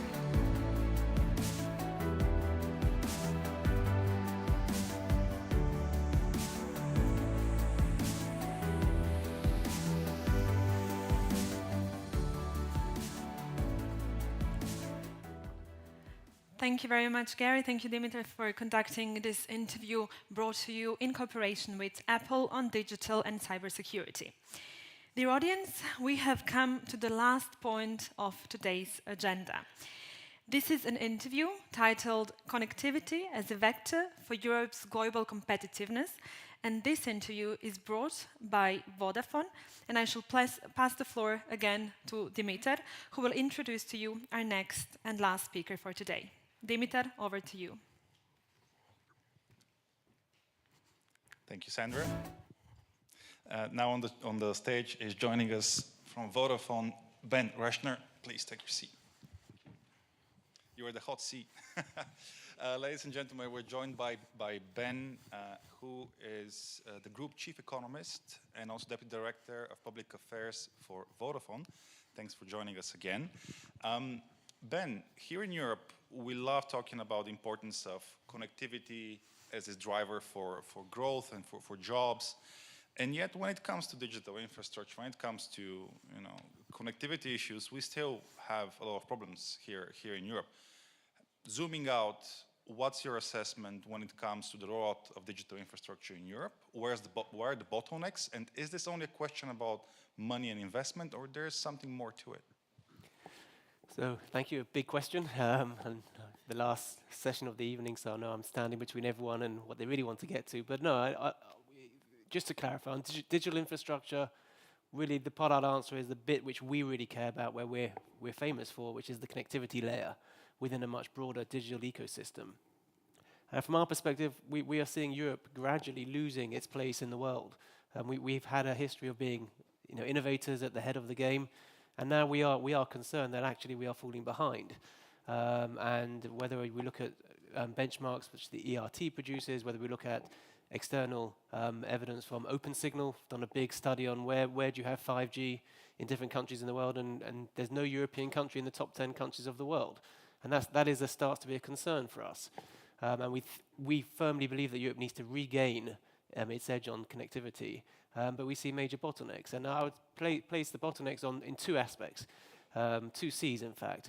One is consistency and one is coherence. And so within consistency, we struggle as an operator. We're present in 10 member states.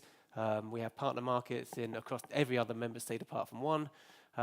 Yet we have a very different regulatory framework in every member state we operate in. We have a huge potential of a scaled single market, yet we are simply not able to generate the benefits of that single market due to the lack of consistency across member states. And really, if we want to roll out a new network, we cannot roll out a single European network. We have requirements which mean we have to locate bits of equipment everywhere that we operate. And that's a real barrier to the single market, which could drive so much more scale, so much more reward for European companies, and therefore so much more investment driving the European competitiveness that we believe we really need. The second part of consistency is within this digital ecosystem. We are, unfortunately, from our perspective, we are a part of the ecosystem that has had a history of very extreme intervention. We have had a whole framework of telecoms regulation explicitly set up just to regulate one part of this ecosystem. And we've lost track of this overall ecosystem where there is competition between different elements and competition that should flourish. We're firm believers in the market doing its magic and driving good outcomes for consumers. And yet we find there's one element, one part which is heavily policed. We always say we have these huge artificial we have these artificially low barriers to entry, lots of new entrants brought into the market on favorable terms, discriminatory terms.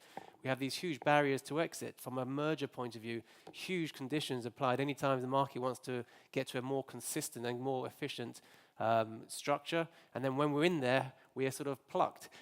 Spectrum policy is being used to extract huge value from the industry, where in other parts of the world, spectrum is being used to drive value, not just extract value. So we'll have this lack of consistency where we've got one part of the ecosystem which is heavily policed, which is then causing us a slowdown, as we've seen with the external benchmarks, on the deployment of infrastructure. And then on the coherent side, and I think you'll touch on this a little bit later on, but we have lots of different pieces of legislation sort of tacked onto each other. I think the European institutions did a fantastic job when they put the European Electronic Communications Code of bringing together disparate pieces of policy into one single coherent piece. And that was the right thing. They brought together some elements of spectrum policy, some elements of access policy, and some elements of consumer policy, and said, right, we need to make these things coherent. What's happened in the intervening period is we've had many other elements of policy which have started to impact on us as a sector.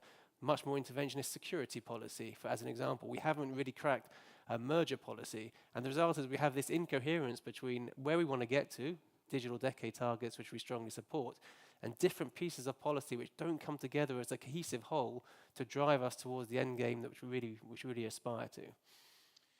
These are extremely good points and very sober reminders, Ben, because here in the think tank community, it's very easy to give out the policy recommendations of just upgrade the single market and make sure we have enough infrastructure. But here is a big European company reminding us that we have market fragmentation, we have lots of problems when it comes to legislation, and it's not that easy.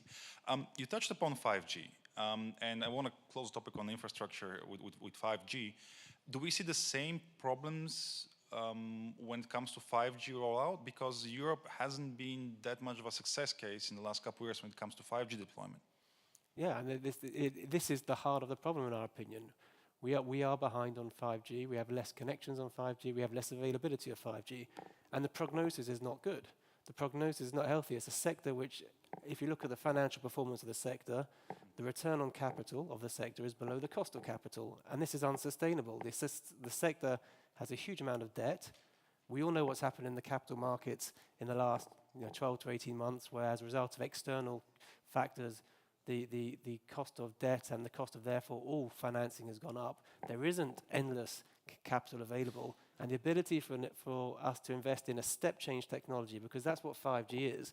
And let's be clear, that there are different flavors of 5G. So you can get a basic 5G, which gives you a 5G signal, and your phone might say 5G, and you get something of a speed boost. But the real magic in 5G comes in what we call 5G standalone, and apologies for being a bit technical at this time of day. Please do. But 5G standalone utilizes both a much more enhanced core network infrastructure, sort of the computing at the core, and much better spectrum at the edge of the network. You put those two together, and not only do you get more capacity, which means when your phone previously said it was 50 megabits per second, now it might say 100, it will say 600, 700 megabits per second. But you get two additional benefits. One is you can just connect many more devices. So our network will be able to connect billions of devices simultaneously. And that's when you get into a really exciting mesh network of every device connected, every device creating data, making processes more efficient. And then you get the third benefit, which is what we call latency, the ability for the network to react in absolute real time. And you put these three things together, and what you have is, from today, where we have a 4G, sort of early 5G world, which is great for consumers, driving exciting things. Everyone knows the apps we use on our phone, they dominate our daily lives. We'll get to the same situation for businesses. Every European business will be dependent on this highly connected, billions of devices, low latency services, which will revolutionize manufacturing, or revolutionize healthcare, or revolutionize the way we get public services. But we won't get that benefit unless we are able to actually, as an industry, invest in this 5G infrastructure, which is expensive, and where we're finding the capital markets are more constrained than they were in the past. So there needs to be a coherent and cohesive policy approach. Say, we have digital decade targets, we've signed up to them as a company, we think they're the right things, and maybe not even ambitious enough. We might find that we get to 2030, we've hit the digital decade targets, and we're still trading in the US, we're still trading China, and that's something we need to be mindful of in the next 7 years. But we're not even going to get to the digital decade targets without having a really honest approach to get the overall framework, how we as a sector need to be policed in a positive way to get to those digital decade targets. Otherwise, we will continue to lag behind, and we'll be rolling out 5G when the rest of the world is rolling out 6G. Very quick question, and then we'll move on competitiveness. The question of security, when we talk about 5G and we talk about digital infrastructure, because in the last couple of years, there's been intense dialogue of the threats involved when it comes to 5G specifically. It's not only a hardware issue, it's also a software issue. Which company maintains your network, which company does the patches, where does the data go through and all that. And especially in the UK, there's been a lively debate on this one, and the European Commission came out with its own toolbox on 5G, saying that we should not use untrusted vendors. How is this experience going for Vodafone when it comes to replacing infrastructure? So, firstly, say we do support, obviously, the sovereign right of every member state to make its decision on security. It's a critical decision that they have to make, and we respect that right. We've been working with every member state we operate in on security matters since the day we started our business. But then when it comes to this specific topic of high-risk vendors, firstly, we've been proactive in doing certain things on our own. So we announced a couple of years ago we would be taking out high-risk vendors from the core part of our network, the more sensitive parts. But what we're really asking for is, and in full support of what the European Commission has said on the security toolbox, is a risk-based, evidence-based approach, so that where there is risk, then it is dealt with. But then I go back to my previous comment on the need for coherence. When this is an additional element of policy layered onto an already highly regulated sector, something else has to give.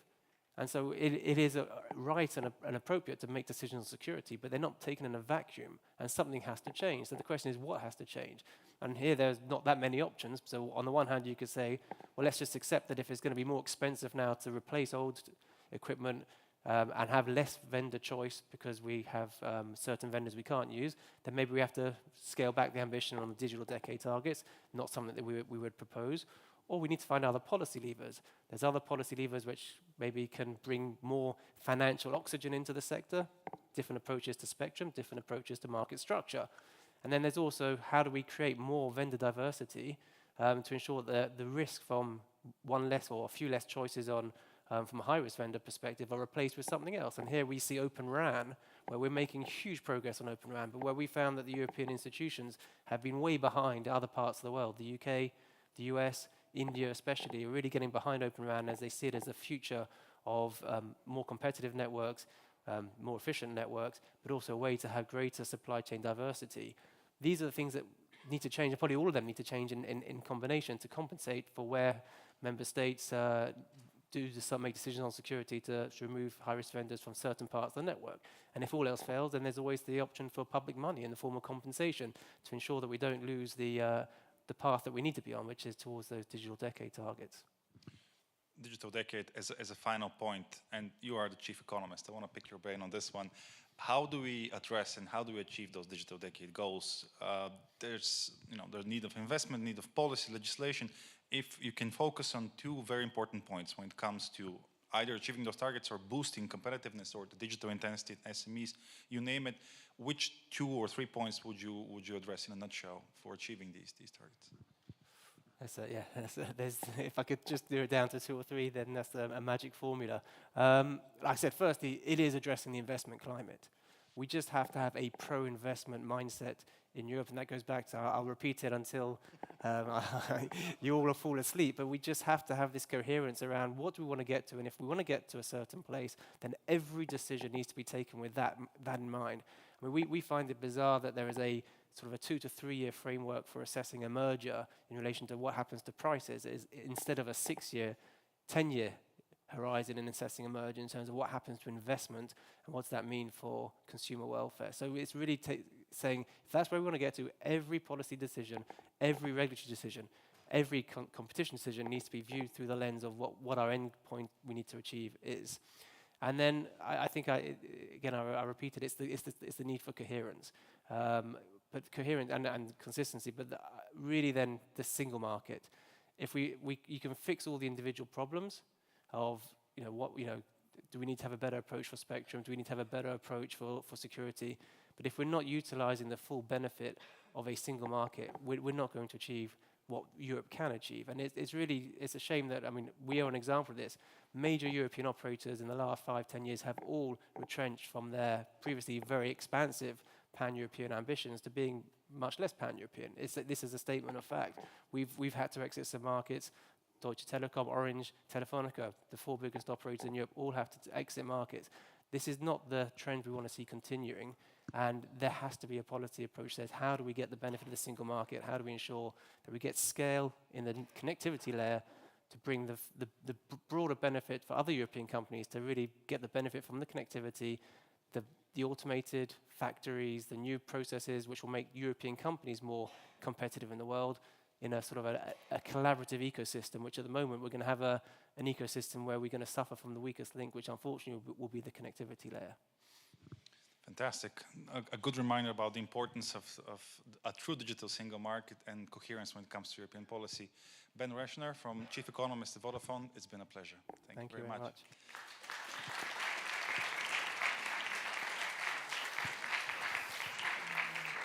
Now I give the floor to my colleague Sandra. Sandra, floor is yours. Thank you, Dimitar. And thank you very much also to Vodafone for bringing you this wonderful interview on connectivity. Ladies and gentlemen, thank you all for being with us throughout this afternoon.